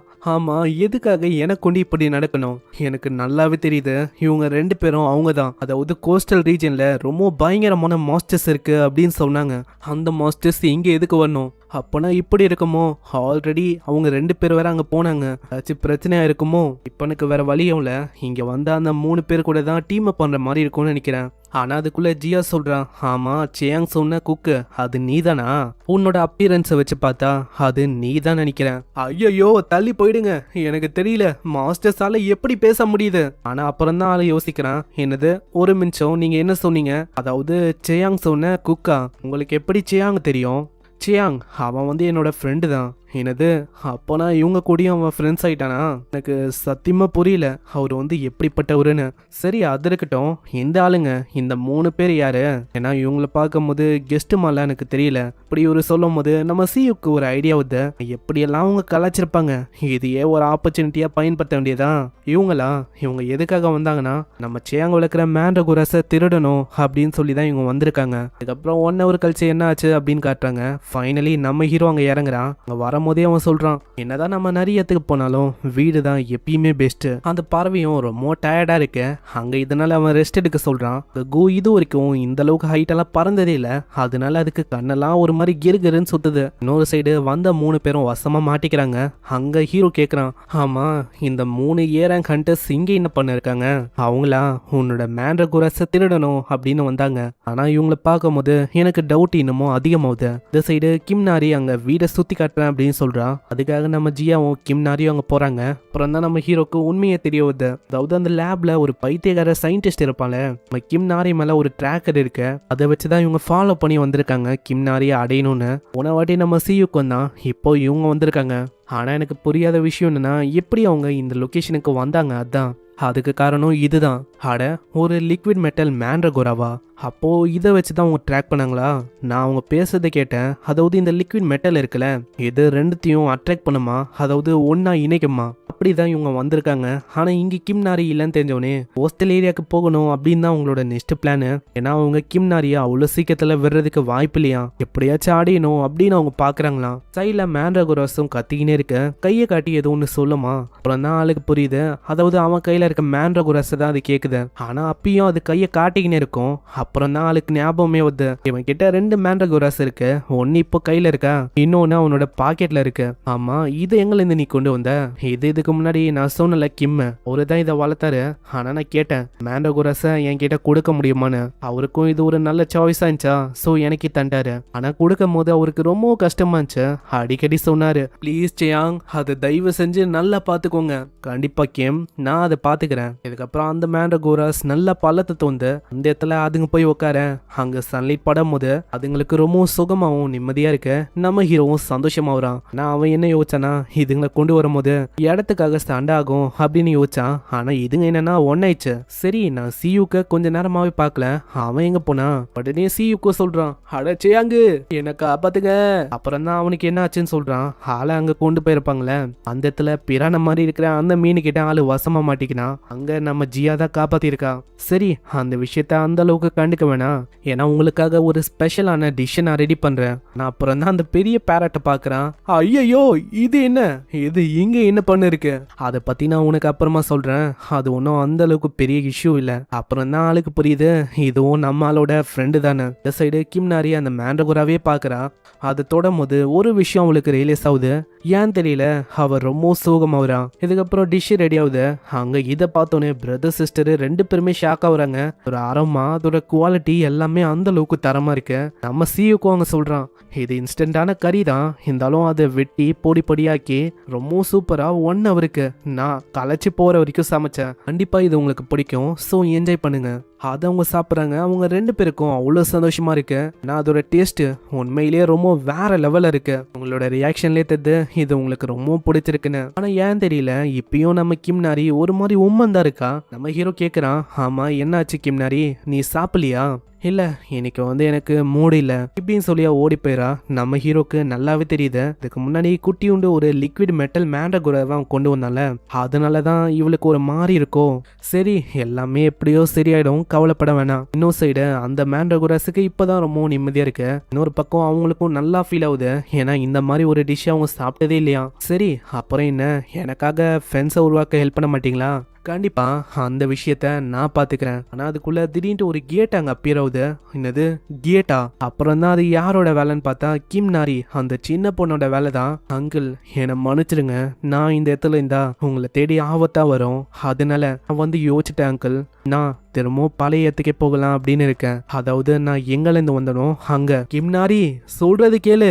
இல்ல அங்கிள், ஃபேர்வெல். இப்போ நம்ம பார்த்தது வெறும் ஒரு 10 எபிசோடோ ஏதோ தான், அதாவது எவ்வளவு தூரம் தான் சாப்டர் வந்துச்சு. ஆனா நான் இப்போ அப்லோட் பண்ணும்போது ஆல்ரெடி ஒரு 2-3 சாப்டர் வந்திருக்கு. ஸோ இதோட கண்டினியூஷனை பார்க்கணும்னா சிமேரா ஹண்டர் அப்படின்னு ஒரு பிளேலிஸ்ட் நம்ம ஃபர்ஸ்ட் சேனல்ல இருக்கும். இல்ல தேடுறதுக்கு ரொம்ப கஷ்டமா இருக்குன்னா நான் சொல்லும் போது மேல லிங்க் வரும். அதே டைம்ல டிஸ்கிரிப்ஷன், கமெண்ட் செக்ஷன் எல்லாத்துலயுமே பிளேலிஸ்டோட லிங்க் நான் குத்து வச்சிருக்கேன். ஸோ மறக்காம அப்புறமா செக் பண்ணுங்க, வந்த உடனே அப்டேட் பண்றேன். கரெக்டா 11th எபிசோட்ல இருந்து நீங்க பார்க்கலாம். ஸோ அதுல இருந்தா கண்டினியூ ஆகும். சரி, நான் உங்களை அடுத்த எபிசோட்லயோ இல்ல ஒரு முழு மூவிலையோ சந்திக்கிறேன். தேங்க்யூ ஃபார் வாட்சிங். சைனரா.